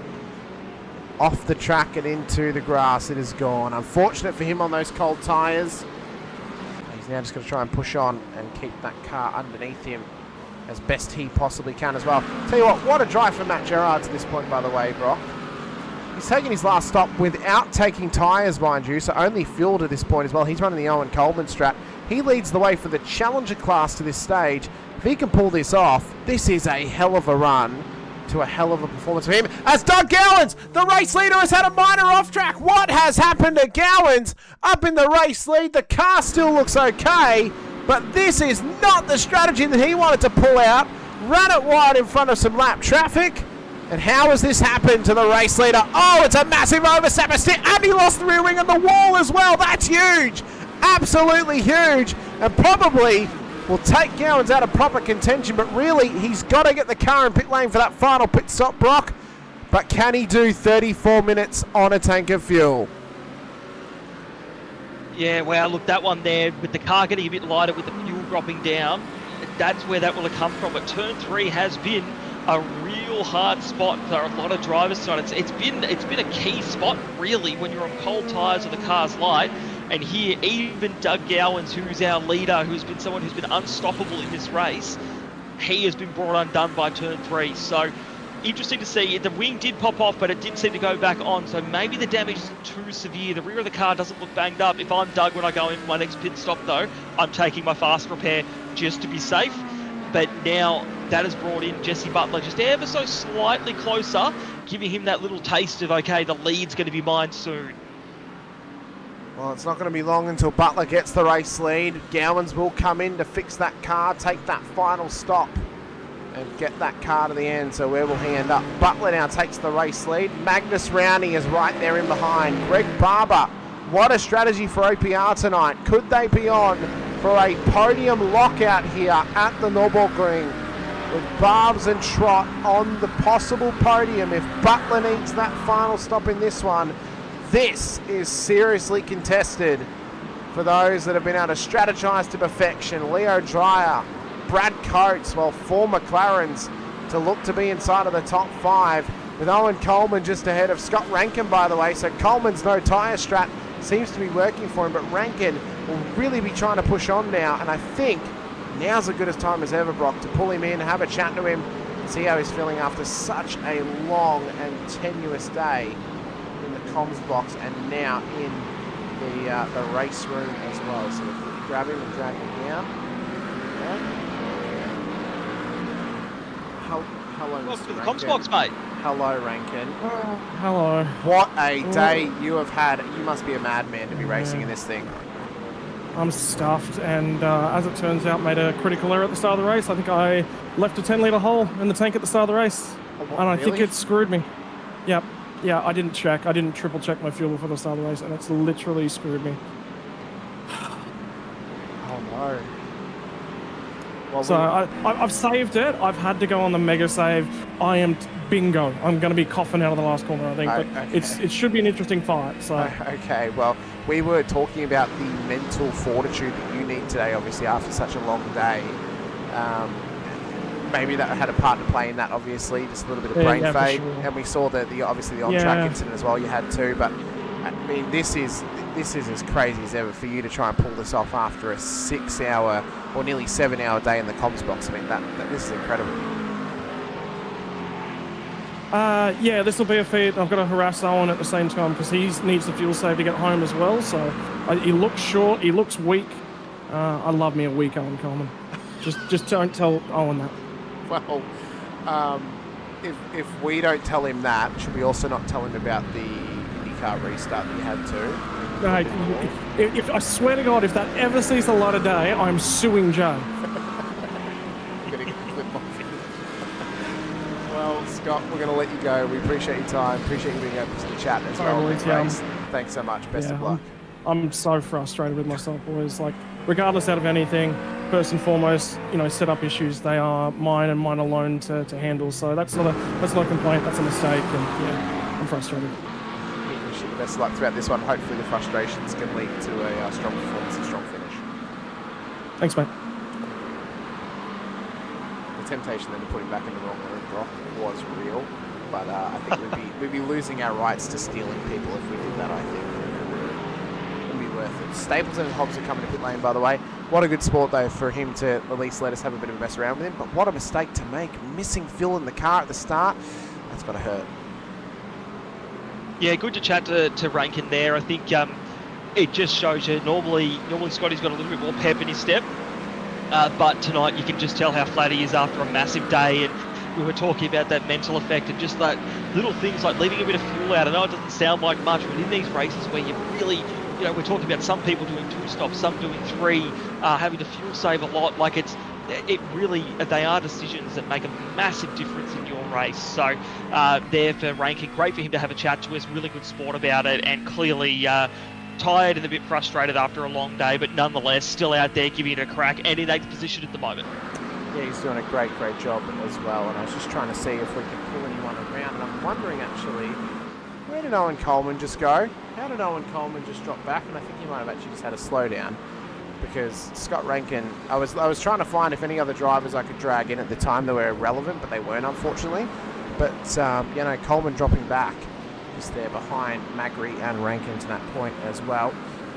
Just to correct on the position, thank you for that. We're the chat to get Ruiz at P11 to this stage. So we'll see what he looks like at the end of this one.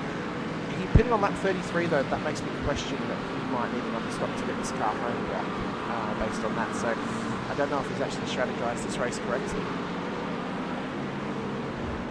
Yeah, that's a long old run home there for Rue. He's going to have to look. Fuel saving can work wonders if you can fuel save enough. It really can, but you've got to park that part of your mind of wanting to go fast to try and get that fuel going. And that's Gerard, who we were singing praises of, leading the Challenger class by not taking tyres, but perhaps this is the undoing a little bit of that at the moment.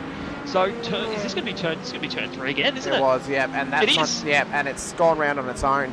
Again, the McLaren seems to be just seriously spinning drivers out left, right and centre here. And I have to wonder if it's, as we mentioned earlier, the light fuel loads. We saw it already in the Corvette of Gowans. Is the lighter fuel load starting to affect the McLarens as well? Could well be, and same with the setup issues we were talking about when we saw Krellin have a couple of spins there too, like that rear end wanting to come round on the McLarens. So even Scott mentioned that, Rankin mentioned that in our little chat there as well. The McLaren setup, you've got to be really precise with it, and he doesn't feel like the setup's quite right in the car, is what I think he was alluding to. So very much this is what we were talking about earlier. You've got to spend time with these cars and really make the setup personal to you and make it work. So, which is a challenge because there's a lot of other racing going on for a lot of these guys who we go racing with week in and week out in this series. Having a look here at Jake, so this is the battle for first in Challenger we're now having a look at here. After that spin for Gerard, we've now got Gerard and Rebellion minus third on track for the lead in Challenger. So this is going to be an intense battle here for the last 25 odd minutes of this race, as they've also got Nathan Hodges in behind, who isn't part of this class battle, but I'm sure would like to take some more points off of these guys. He definitely would, just steal it away from him as best he can. He's been strategizing really, really well in this race. He is down a few positions though as well. He's running that OPR strategy that we've seen, which has led to a two-stopper here tonight. There we can see some of the time delta of the lap time history from Gerard to Robillard as well, and behind with Hodges trying to chase him down for that interclass battle too. And it's been a shame thus far tonight. We haven't actually seen a representation or the viewing of the Sudspeed Gloves safety car just yet. Adrian Gretsch has just had a minor moment. Let's see what's happened to him. But yeah, there's been no Sudspeed Gloves safety car just yet here tonight. This was Gretsch's moment down and around the back end of the circuit of the entry to Sector 3. The rear just spinning around on him there. Very, very hard to pull up in those front engine cars. He's managed just to at least keep it out of the wall. We do want to give a shout out though, of course, to the series sponsors, regular, of course, as well. The likes of Dash Offroad, Sudspeed Gloves, Scorsa, Podium Printworks, and then as well Horsley Park Gun Shop 2 have all come on board for this season as well. Jesse Butler leads the way at this stage, but is there another pit stop needed to get this car home? Theory says yes. In principle and in action, will it be so? Time will tell. OPR will be devastated if they lose their possible podium lockout. Jesse Butler looking to steal it away from them. We can see here though, Magnus Rowney dealing with a little bit of lap traffic of Brent Johnson just ahead of him. His teammate Greg Barber, now championship leader as well after the last round at Catalonia, will look to lead the championship out of this race too, as John Trotty's teammate has run wide, taking a slowdown further back. Possibly no, just the off track there, but Brock, it's really heating up as Robillard has had to come into pit lane. So there goes the battle for the race lead in the Challenger class. Robillard has had to give it up. And now we're starting to see the people who are going to need to pit to get it to the end of this one are going to start peeling in soon and getting some fuel in. So really unfortunate there for Robillard. We'll see whether Gerard needs to come in. It was a very short stop for Robillard there. He's just literally done a splash and dash, pop some fuel in to get to the end of this one, and that's what's going to be happening for some of our drivers. Not all. Some have managed to, our leaders have managed to push through and get, essentially get themselves to that two-stop mark, and that's all they'll need. But we've already seen Gowans and now Robillard. So this will be interesting, is how hard these guys are battling. Some will try and save fuel until the last moment when we're not going to see a safety car. That'll be about to, I believe it's the 10 or 15 minute mark. We will not see a safety car for the rest of this race. So these guys, that's where they're trying to get to, and if they don't get there, then they'll pit in and get that fuel. So we're going to have a look at Brent Tucker here. Is this the turn 3 curse again? Yes, it is. He's gotten through there. It is in a Ferrari as well. So we've seen it. The corner does not discriminate. Regardless of what car, it can still bite. Can indeed, and turn 3 has been the behest of the majority of the field today here out at the Nürburgring, and it's a fantastic place to come racing, of course, one we're very excited to be at once again, and we're looking forward to next round where we'll be going racing out at Road America for the 3rd round of the season. It's going to be a fun run. 3 rounds in a row will be going to the US, but no races in October though, unfortunately. We'll be returning to you in November for round 4 at Sebring, round 5 at Daytona at the end of that month as well. So it's a very, very fun way to come. And I knew he wouldn't be able to make it at the end. Ruud Koisters had to come back in pit lane.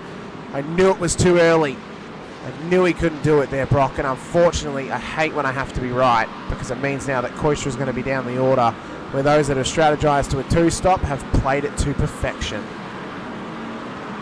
The one good thing about there not being a safety car here, though, Hamish, is that the field spread's pretty wide, so we'll lose some positions out of this, but it won't be as much as if we've seen a safety car early in this one, and then he's had to come in. So it's still going to be a half-decent result. He's still sitting in and around that top 20 mark. I just had Tonkin and Tucker pass him, but I imagine we'll see Brew with a bit of pace to be able to come back through and try to snag a top 20 out of this. Unfortunate, but I don't think he's going to be the last driver we see come in to top up with some fuel to try and make it to the end of this one. No, I don't. I think we're definitely going to see more.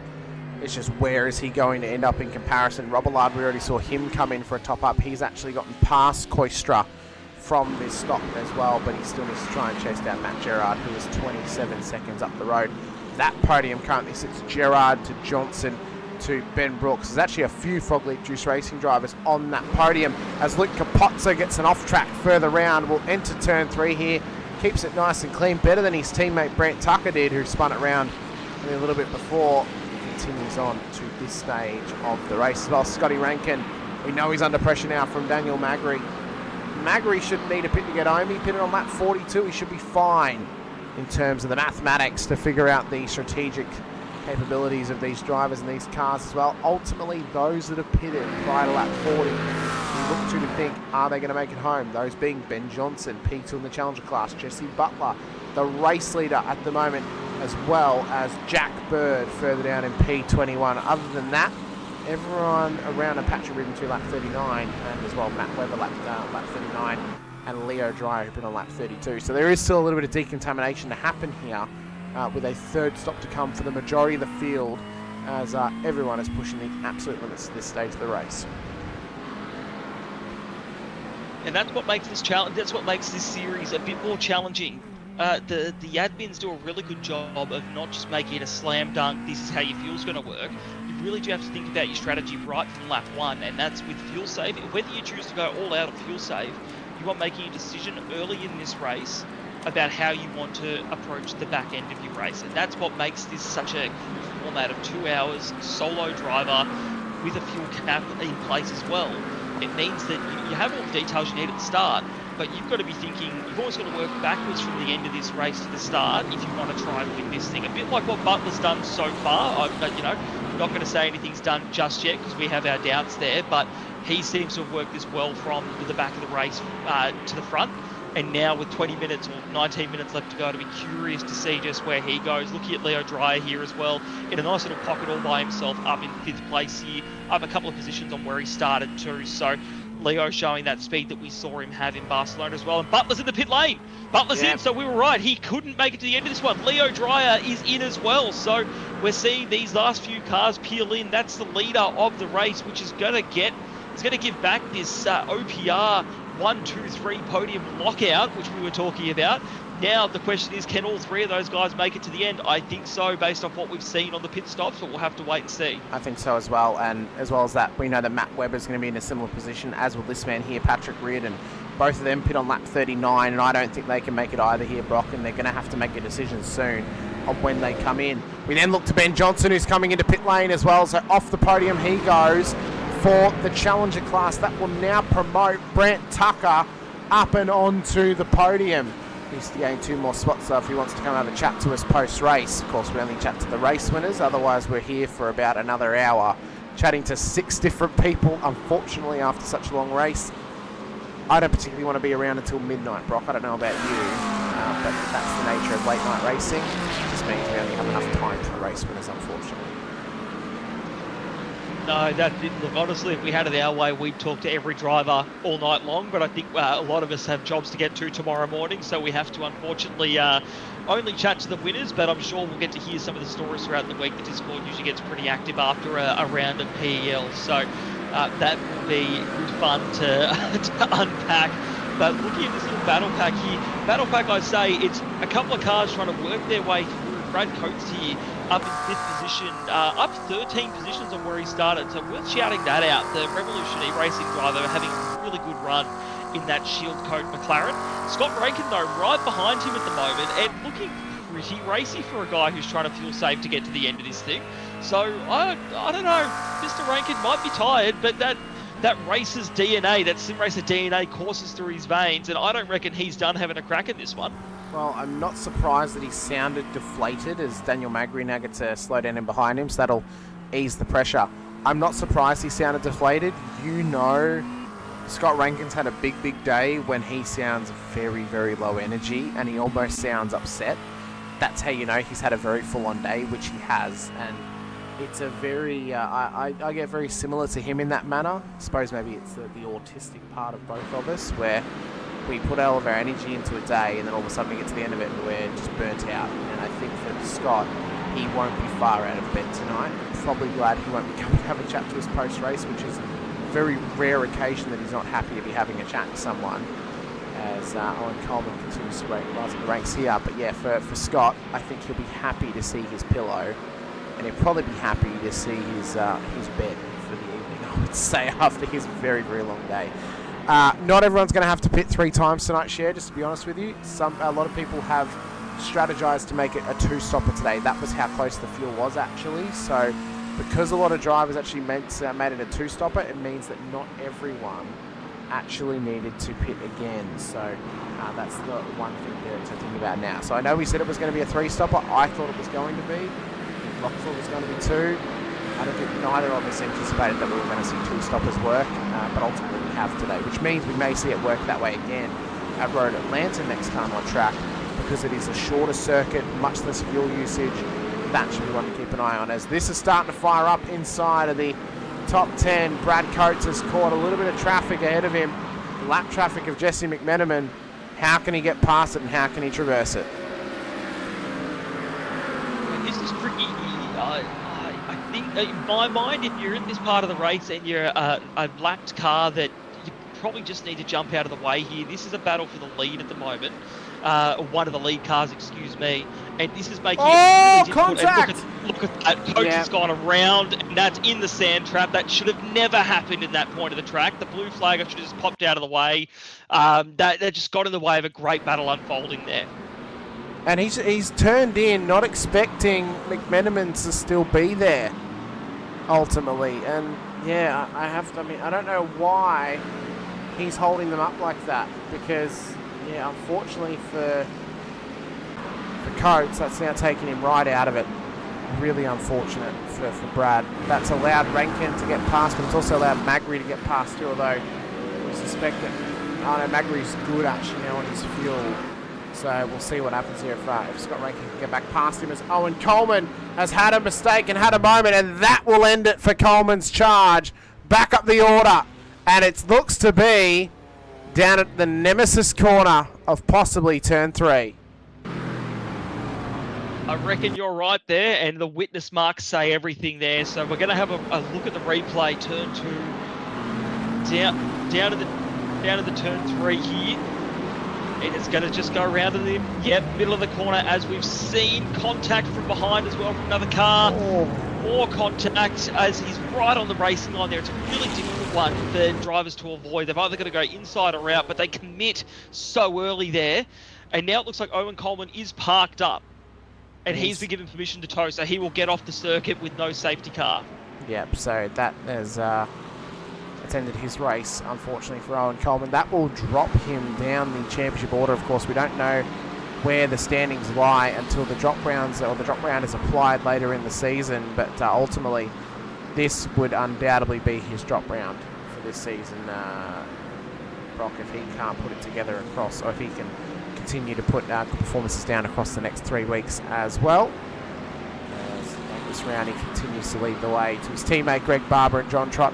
And I wonder, I know that Magnus has earned this win. I wonder if there's a thought, though, for this team to let Greg get ahead of him, get the win, and solidify the points to extend his gap over everybody in the elite class. Look, knowing OPR as the team that I've seen them be, they're very good strategically like that. So I think there could be a mind to let him do something like that. It'll depend on what Magnus's commitment to the rest of the championship looks like, but OPR, we know they're a good outfit. We know how fast a lot of their drivers are, and they have a great presence in a lot of corners of Australian sim racing. it's a good thought there, Hamish. It's a left field one, but it's a good one. And Greg Barber is certainly making a case for why he should be able to try and get through on Magnus towards the end of this one, either with the team granting it or him having a crack. He is not giving Magnus an inch at the moment. He's not, as that there is Brad Coates off the road further around, and this is what happened to Brad whilst we were focusing on Greg. We'll leave his camera up for a moment because we can actually track how he's going in behind his teammate on his virtual cam, and that is another case of a McLaren losing its rear end and ending up off the track, unfortunately, for Brad down there as well. Jack Vlahovic as well with a minor off track too. He'll get himself restarted and going once again, as everything is starting to battle around Brant Tucker, Vinny Nguyen and Jake Robillard as well. So it's all firing to the end of this race as everyone tries to fight their way to a good position. He's giving us a wave. He knows he's on screen. Hello, Barbs. Hello. But yeah, he knows he's on screen, and I'm sure he'll be enjoying that, knowing that he's got about 11 minutes to go with the lead of this championship sewn up to head into round 3.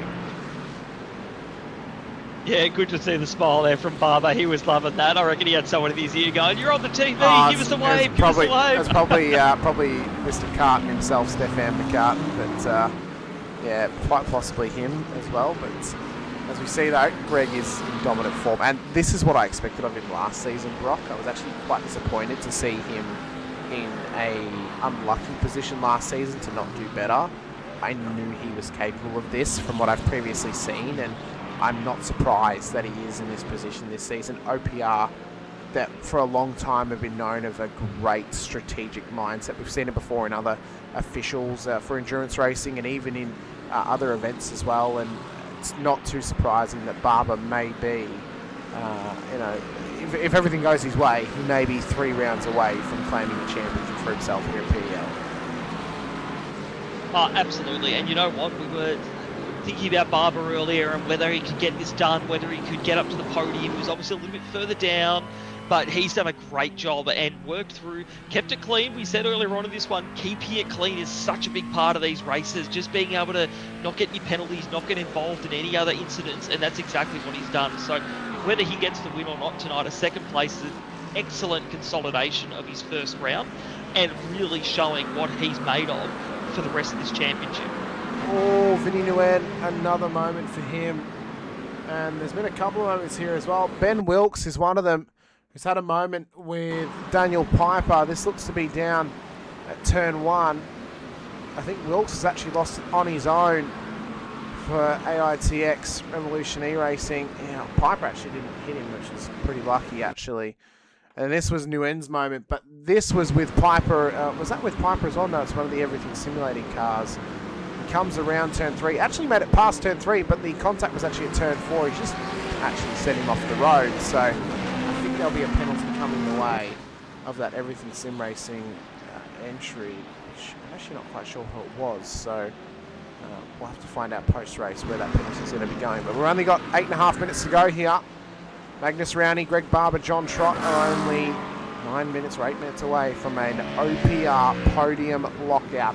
Something that team is not strangers to, but they are somewhat strangers to in this particular series. This is a level of dominance that I've seen elsewhere, including Porsche Cup Racing, Supercars Racing as well, from their teammates such as Tom Freeman, even Dylan Shepherd and Jake Edwards as well, and even Stefan McCartan as well. But to see this sort of dominance from Magnus, Greg and John is unbelievable in this series. Yeah, they've done a great job, and you know what? Just to shout out John Trott there. I've had a fair few great battles with John. He has been getting better and better each season he's participated in the Premier Endurance League, and continues to do so. This is just a great example of his pace and dedication to the driving the GT3. Like, this has been a long time coming for him. He's, you know, I've been battling with him in the top 10, top 15. I reckon we're going to see more from John Trott. If he's racing alongside like Barber and Rowney, he's only going to get faster and faster as the season goes on. He will indeed, and we saw him have those good performances last season as well, and even the season prior for OPR, and it's only a matter of time before he does get another race win for himself, as Mitch Hobbs has had a moment in the field as well. He is still going, so actually this was only a minor spin and a stop, so I'm actually not going to show it off because there's no off track. I think he's just lost the rears, to be honest with you. Daniel Magri, though, really flying the flag for Riot Sim Racing at this stage. He's got Scott Rankin in behind him as they continue to fight their way forward towards Matt Webber in P4. Can Rankin solidify a top 5 after a tough day? Magri is going to make him answer every single question for it on board that Ferrari. And this is a hell of a spread of manufacturers in and amongst the top 10. One Corvette in Doug Gowan's remains up there. And then it's separated with Ferraris, McLarens and Mustangs, with the top flight non-Corvette Ferrari, McLaren and Mustang being the Lamborghini of Ben Brook. Back in P4 Challenger class, but P20 overall.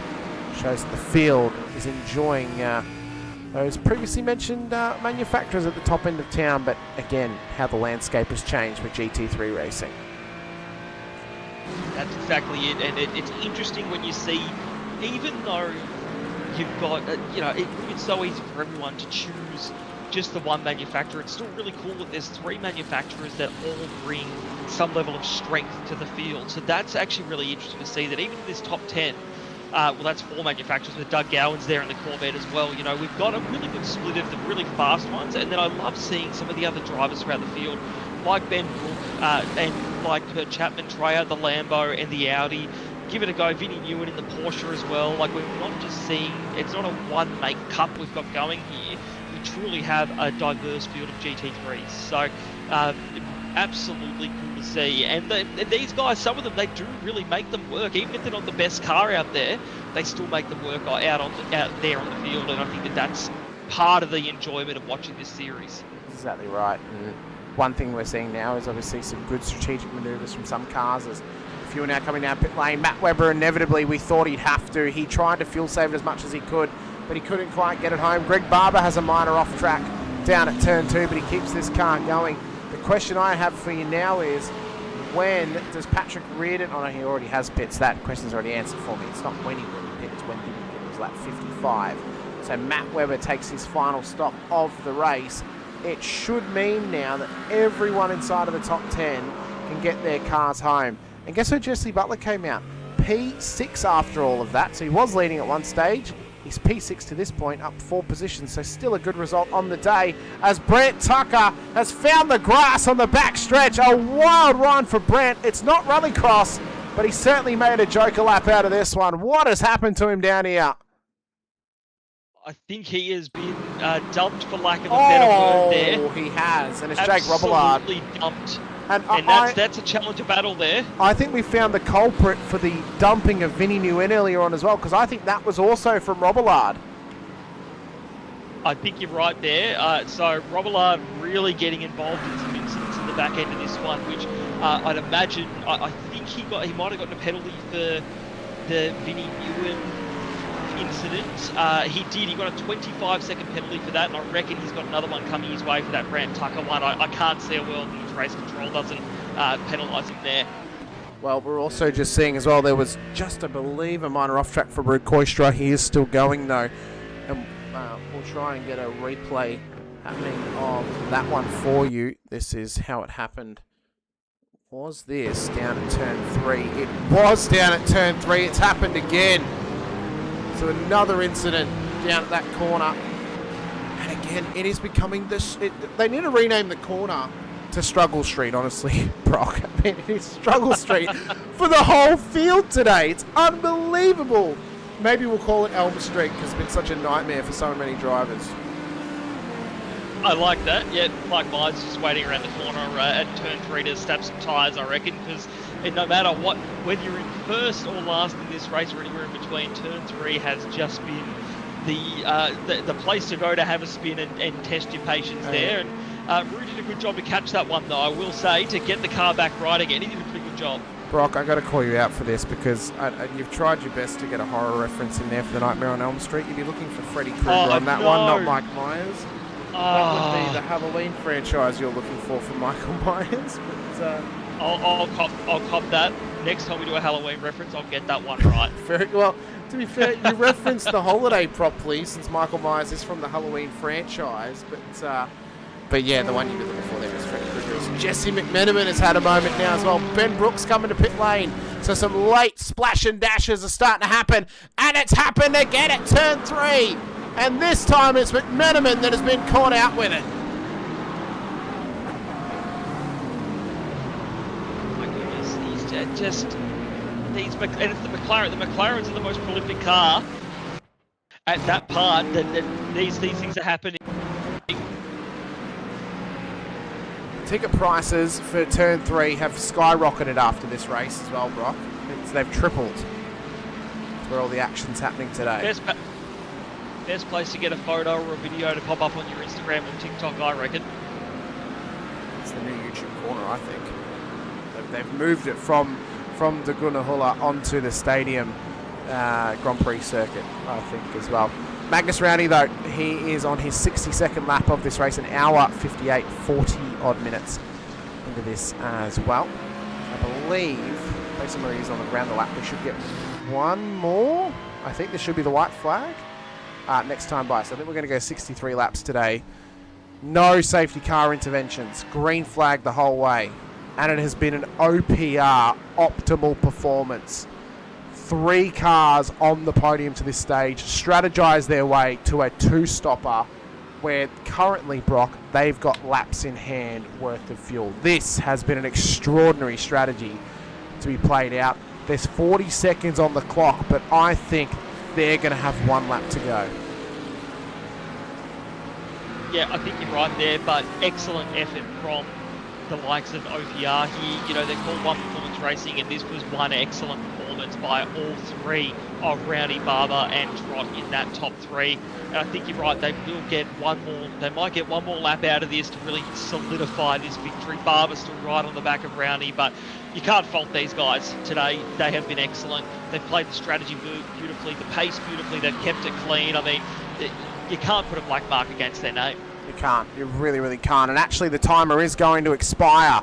So this will be the checkered flag when they come up towards the line. Magnus Rowney, Greg Barber, what a display for One Performance Racing. And there's only one thing you can say about it. It's pure perfection as Greg Barber will continue to lead the championship. Magnus Rowney will go post to post, pole to race winner here in Premier Endurance League GT3 Limited Series, brought to you by Dash Offroad. John Trott will finalise the podium lockout for OPR. Scott Rankin, what a drive to P4 after the day that he's had is an unbelievable result. Daniel Magri will make up our top 5. Jesse Butler will come around the final corner to come home in P6 ahead of Brad Coates. Nathan Hodges will finalise a quad top 10 for One Performance Racing. Doug Gowans and Matt Webber will make up the top 10 in the end. We're awaiting Jake Robillard to cross the line, but he will not be the race winner for the Challenger class. He's got a 25-second penalty overhead. So the race win today, because I've heard nothing in regards to a penalty for this man, Ben Johnson should be the race leader for the Challenger class when he crosses the line here, Brock. Yeah, that did, and Ben Johnson done a really good job here, kept it quiet, really good result for Orbit drop there, and he'll come across the line here to finish first, what should be first in Challenger once all the penalties shake out there. Really good result there for Ben. Coming through behind him, he was +6 on his starting. Brant Tucker will come home second in class, even after that spin, that crazy spin off the track there. He'll bring it home second in class. A really good result there for him, and up 11 positions too, so a great result. And I believe... And Matt Gerard will bring it home 27th. I think he should be P3, because with Robillard having 25 seconds to his name, Gerard is 12 seconds off, 14 seconds off, so he should be close enough to finish on the podium as well, after what was an unbelievable result. But what a race for One Performance Racing. What a drive for Magnus Rowney off pole position. Unbelievable result for that team. And I know that Magnus is the only one that we get to chat to out of that team. I know John's hopped in the green room. We don't have time, unfortunately. We can only talk to our class winners tonight. So I'm sorry to everyone who's on the podium and wanting to chat to us. We don't have time. It's very, very late, and we are time limited. But what a performance for Magnus Rowney. What a performance for that team. Unbelievable result for those guys to solidify such a performance. Let's have a quick look at our race results here as well for the overall, and then we'll get into our classes results as well. Magnus Rowdy takes the race win ahead of Greg Barber and John Trott on the podium. Scott Rankin will finish P4 ahead of Daniel Magri, Jesse Butler ahead of Brad Coates, Nathan Hodges, Doug Gowans, and Matt Webber will finish outside of, or just inside of the top 10. Leo Dry will finish ahead of Ben Wilder, ahead of Stephen Tonkin, Patrick Reardon, Jack Flahovic, the top 15. Trent Stapleton and Jake Robillard. Well, Robillard will finish on the road P1 for Challenger class, but he will not finish there on the timing sheet. That'll go to Benjamin Johnson when that is corrected. Rue Koister and Mitch Hobbs then will make up our top 20 as well. In behind them to the next page, you find Brant Tucker, Luke Kapotzer ahead of Tristan McLaren, Vinnie Nguyen, Daniel Piper ahead of Adam Gardner, Matthew Gerard, Jack Bird, Martin Hallen, and Ben Brook for our top 30. To the next page, you'll find Ben Wilkes, Mark Foster, Gavin Simpson ahead of Logan Murphy, Kurt Chapman, Janish Ragwani ahead of Michael Spithill, Jesse McMenamin, Brent Johnson, and Joe Hargraves for the top 40 cars as well. Daniel Coleman will finish ahead of Matthew Bakir, Adrian Gretsch, Ben Baker, Brendan Purcell, the top 45 ahead of Glenn Crellino and Coleman, Chris Ruddle, Ronald Long, and Ricky Provenzali in P50, with Rafael Custodio. Wade Reynolds was down 61 laps, although I don't recall him backing. Oh no, he did back out on that one. That's correct. His race was done and dusted. And our race controllers, Scott Barton and Tim Lawson, did nothing in terms of driving a safety car. All they did was rule on the results and rule on the finishes as well. For the hard charger, it was Luke Potts tonight, up 29 position. He's still the hard charger, 2 races in a row, Brock. Unbelievable. Magnus Rowdy led the most laps, 51 in fact. Fast lap of the race went to him as well as pole position, which was a phenomenal result for that team. We're waiting for our podium finishes, and I'm waiting to find where Magnus Rowdy is to chat to our race. Oh, actually, no, Ben Johnson is supposed to be elite. Okay, so yeah, Brent has one challenger then. Okay, that means that Ben was classified incorrectly, Brock, when I was given the classifications. So we will chat to Brent Tucker instead, and we'll chat to him first of all. Brent, welcome in. Brent. Congratulations. What a race win. And Brock, what a drive for him here today. Well done, mate. Yeah. Welcome, mate. For context, Brent and I are very good mates, so I wanted to say congratulations before we got too deep into it. It was a good drive, mate. And honestly, after that spin at the very end of that one, it was a challenging Sunday night out for you. How did you see it from the driver's seat? Hey boys, that was unexpected. I had the spin. I had a couple spins there. Just looped it because we, at the last minute, tried an alternate strategy. We only took fronts, didn't take rears. So had a little spin at turn 3. Benjamin Brook got I think I passed Ben like half a dozen times in the last half an hour. We were just glued to the hip. So, and then after that spin with Robbie, I think it was. Yeah, I was like, well, this will be interesting. But Matty Gerard had to pit for fuel because Lukey and I were sipping floor race. So yeah, it was just a kind of a strategic race for us. We knew the Ferrari wasn't going to be the gun car here. So we had to kind of think of something different, and we knew that it was good on its tyres and good on its fuel. And yeah, the Ferrari continues to provide the goods at the moment. So you mentioned that you were sipping fuel there. Hamish, you and I were theorising throughout this whole race who was going to do 2 stops versus 3 stops. What sort of fuel numbers were you looking at beneath what would your regular fuel number versus your fuel saving? How much did you have to keep in the tank every lap? So we were doing about anywhere from 2.8 to 2.9 was our happy number in the Fez. And I think I finished that race with 1.4 laps in the tank. So I had a good little buffer there. And then yeah, with not taking rears, that saved us a fair chunk of time in the pit lane as well.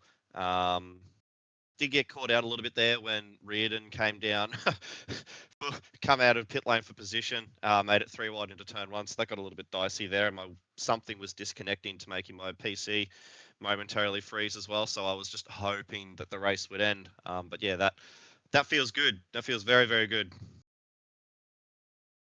Very good to hear, mate. And Hamish, did you have anything you wanted to ask Brad about his race? I was going to say, Brent, this should now obviously give you a fine boost in your points for the championship. You were previously P6 in Challenger class, only on 34. With getting that now sort of top 20-ish, or P25 worth of points roughly, how does that feel for you to really solidify a good points finish, get you back up the order after a unfortunate day for Robillard, who's going to drop points, as well as those ahead of you in Brendan Purcell, obviously Ben Wilkes, Mark Foster, Gavin Simpson. You were the best of the bunch. How's that going to work for you going forward into the next round, where you'll be hoping to solidify another good points finish at Road Atlanta? We'll just yeah, it won't change. We'll probably just keep doing what we're doing at the moment. And realistically, the past couple of weeks have been absolutely nuts. I think I've been out at 2 or 3 different fires throughout this week as well. So I only managed to actually get on, adjust the DTM setup on Friday night and did about 20 laps, and then made some minor adjustments again during the practice and qualifying sessions and shared it. I think, just before the qualifying session, I had the 1.2, the 1.1 set done. So that Ferrari is just really good on its tires and just really, really good on fuel. So won't change anything. Eyes forward. And just trying to keep those consistent results coming in for the boys at TriStar at the moment, and all our partners on board. Well, Brent, we appreciate your time. Appreciate you coming over chat to us as well. Is there anyone that you want to give a shout out to before we let you go? Yeah, absolutely. Jono for the dope new paints at Wrap House, the guys and girls over at Shakedown, Pit Lane Cartel, W Energy, and Gripline GG for their amazing support throughout the year with W coming on board. So, on the up and up, and keen for the rest of the season, boys.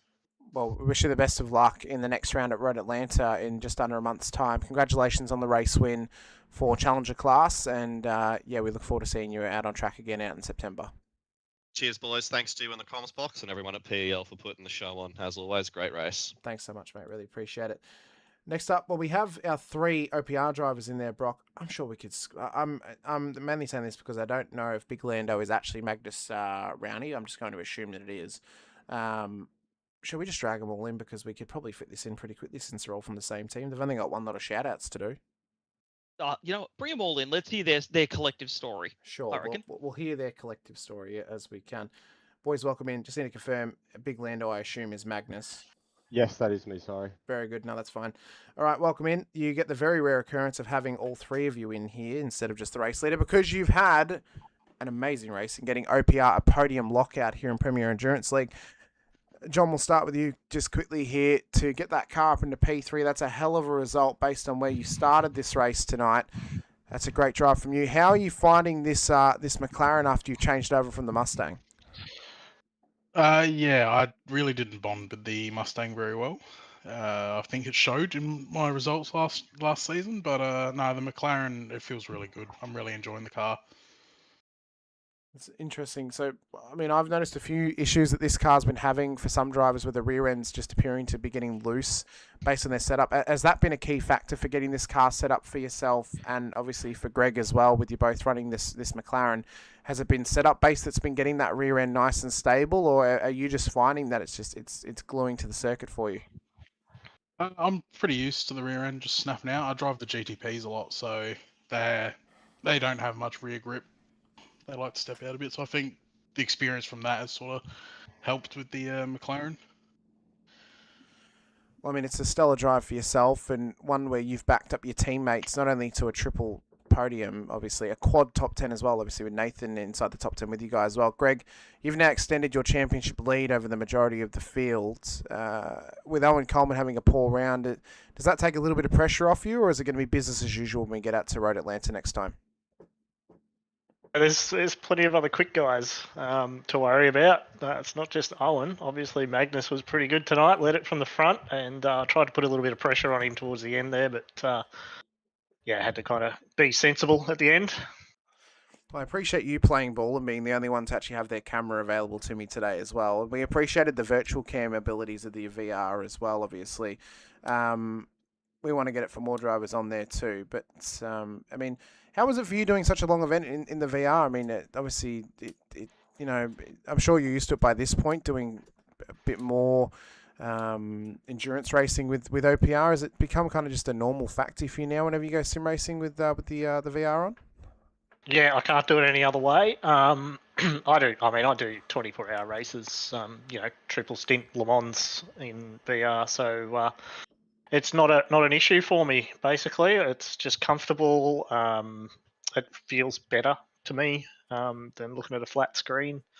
So yeah, you get a little bit hot, but it's so immersive. Once you're in there, you feel like you're in the car. So it really you tune out the outside world a little bit and just lock in.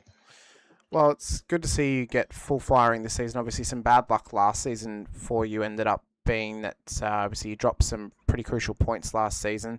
What's changed in between seasons, though, for you to come into this one and be backfiring on all cylinders?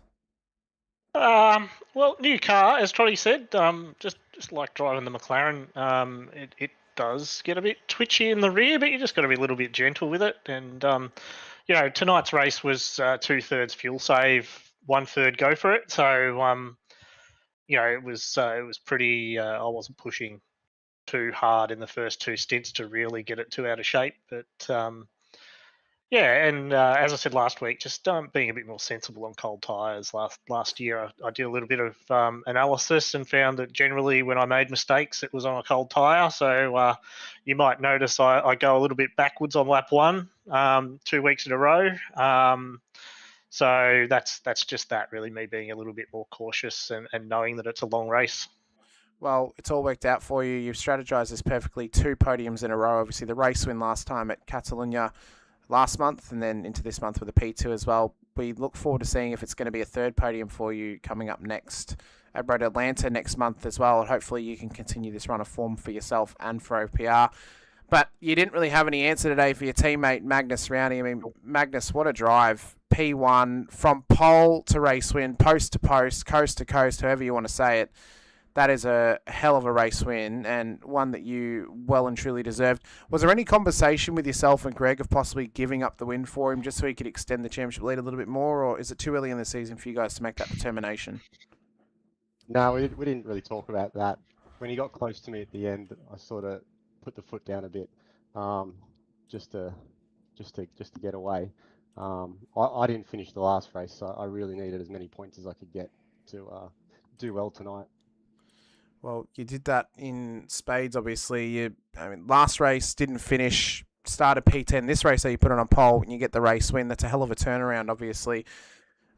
You've decided on that Ferrari in comparison to the McLaren, and I'm personally I think it's great to see the Ferrari out there in true stead in its full form. It's great to see the 296 be competitive again. Brent Tucker said that he's found this car is great on its tyres and it's great on its fuel. Are you of a similar mindset, and what do you think has really helped develop this car? Is it the introduction of that DTM official series, or is it just the BOP starting to really favour the Ferrari once again? Stu, one of our other teammates, he came up with a really good setup for it. It was really gentle on its tyres. I almost probably could have triple stinted the tyres if I wanted to. And yeah, like you said, it's really good on fuel. So I decided I was gonna do a 2-stop race no matter what anybody else did around me, and I just drove to a number all night to achieve it. Worked out to perfection for you, obviously. Got yourself to the race win. I'm sure it's going to be a similar strategy for Road Atlanta, knowing that place can chew up tyres if you over push too much. That's it's short, tight, fast, and it's a little bit similar to the Nürburgring itself. But we'll start with John, and I think Magnus, you're probably going to be doing the sponsor shout outs, I'm sure, seeing that you won the race. But John, is there anyone that you want to personally give a shout out to before we let you go here this evening? Yeah, just big shout out to Stuart, Hughesy, and Stefan. Been helping out a lot with all the boys, getting everything ready, keeping us going, keeping us on pace, and just helping us out in general. Big shout out for those boys. And I'll mention Reese as well. He did a little bit of work with me during the week. That was much appreciated. We appreciate that. And Magnus, is there anyone that you want to give a shout out to in terms of your personal shout outs, or even the team sponsors as well? Yeah, sort of like they said, Stu, he helps us a lot with setups. and Nathan, he's sort of my direct teammate. We work a lot together, trying to help each other get better. And then yeah, just the team sponsors. Stu uses the Motex software to help us perfect our setups. The guys at Gamma Flare, Simrigs. I've run one of their original chassis. And then Knight Rider for doing our sick liveries. We appreciate your time, gentlemen. Congratulations on the podium lockout, something we haven't seen for a long, long time here in Premier Endurance League. And I might have to look to see if it's ever actually happened in the limited series. But if it hasn't, that's a phenomenal result. If it has, well, it's definitely been a long time since it happened last time. Best of luck at Road Atlanta next time out, and thanks so much for your time. Thanks, everyone, putting it on. Thanks, guys. Thanks, guys. Thanks so much. Well, Brock, it's a very rare occurrence, as I said, for us to get a podium lockout for one team. And that is a phenomenal result for that team to do that. I mean, that is all-time and a fantastic result for them. We obviously know where we're going next time when we're racing out at Road Atlanta for the next round of the season. It's going to be one to keep an eye on, of course. Final thoughts, though, here from Nürburgring before we get going. It was another hotly contested race out there. Strategy didn't play as much of a role as it did in the initial race at Barcelona, but I think we're going to be in for a resurgence from Owen Coleman. I think he's going to want to come back and prove himself and try and snag a win and take it to these OPR guys. And I think watch for the battle in Challenger. That's going to heat up. We've got a couple of different winners now from 2 different rounds. Watch for a third different winner to come next round. That's heating up something severe as we kind of enter into the second half of the season. But I'm really excited for our next round at Road Atlanta. Well, before we get there, we of course will return to the Nürburgring when SimSpeed TV will get us going for the next round of the GT3 Open Series, of course, for Premier Endurance League as well. The next time myself and Brock Kadar will be with you out here though, and racing will be for that next round of the season, as I said, when we are out at Road Atlanta. I was going to have Road Atlanta B-roll happening. I've just realised that I downloaded Road America by mistake, so we haven't got any B-roll happening for Road Atlanta. But nonetheless, we will be there next time on your screens. It'll be September the 13th. We'll be with you once again for the next round of the season. You don't want to miss it. We're racing for round 3 before the month's break of October, before we return for the doubleheader in November at season's end as well. Big shout out, of course, to the series sponsors, Dash Offroad, the title sponsors, Sudspeed Gloves as well for their support, Scorsa, Podium Printworks, and Horsley Park Gun Shop as well. For myself, Hamish Rondo, and Brock Kadai alongside. Appreciate your time. Appreciate you for being here with us once again. You can help support the series by subscribing, liking, and clicking the bell icon right here on the Premier Endurance League YouTube channel. You'll also find in the chat the link to us over in Infinity Broadcasting. You can help support us by clicking the like button and subscribe to the bell icon over there as well. We notify whenever we go racing on the channel. Next up on your docket for you on Infinity Broadcasting tomorrow morning, 9:50 a.m. Australian Eastern Standard Time.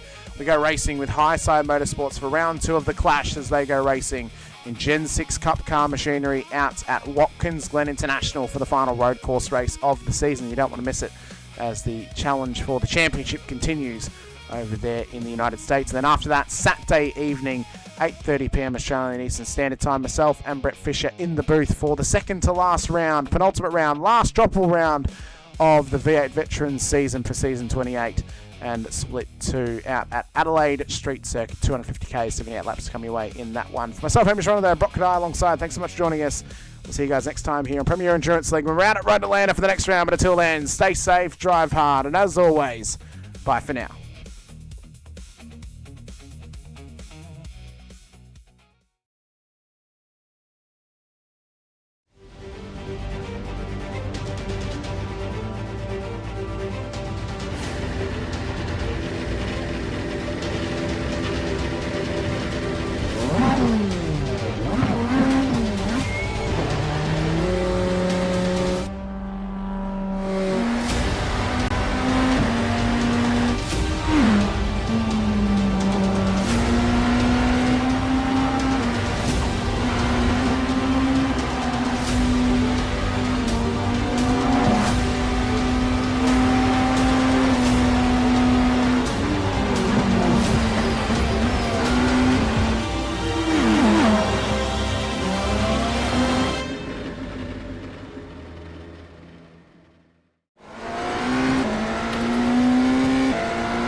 to fight between the walls. Time to turn the intensity up. Fight to the end, no matter what happens. Good day to be in victory lane. Green flag is in the air. Driving with conviction. Side by side, hammer down. The after-checks are lit. Don't count out anybody. Who wants it the most? We are eyes on the leader now. He is driving his guts out. Wheel to wheels, they come to the line. Victory, this will be. Nobody wants it more than you. Next flag is going to end it. Does he have enough? A dominant performance. You're gonna say no, baby. Let's go. Can you believe what you are seeing? Everybody's pushing as hard as they can. Get it. One final shot. Gotta earn this thing right here to the end. It is all on the table. A total 500.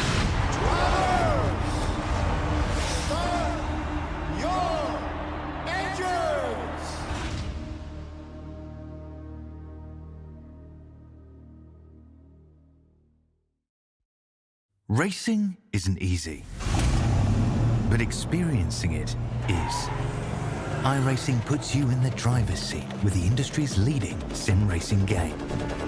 Drive on laser scan replicas of the greatest racing circuits from around the world. Go head to head against other drivers chosen by skill-based matchmaking to ensure competitive racing at every level. Compete across all your favorite series. In officially licensed cars, engineered to deliver the most accurate driving experience possible.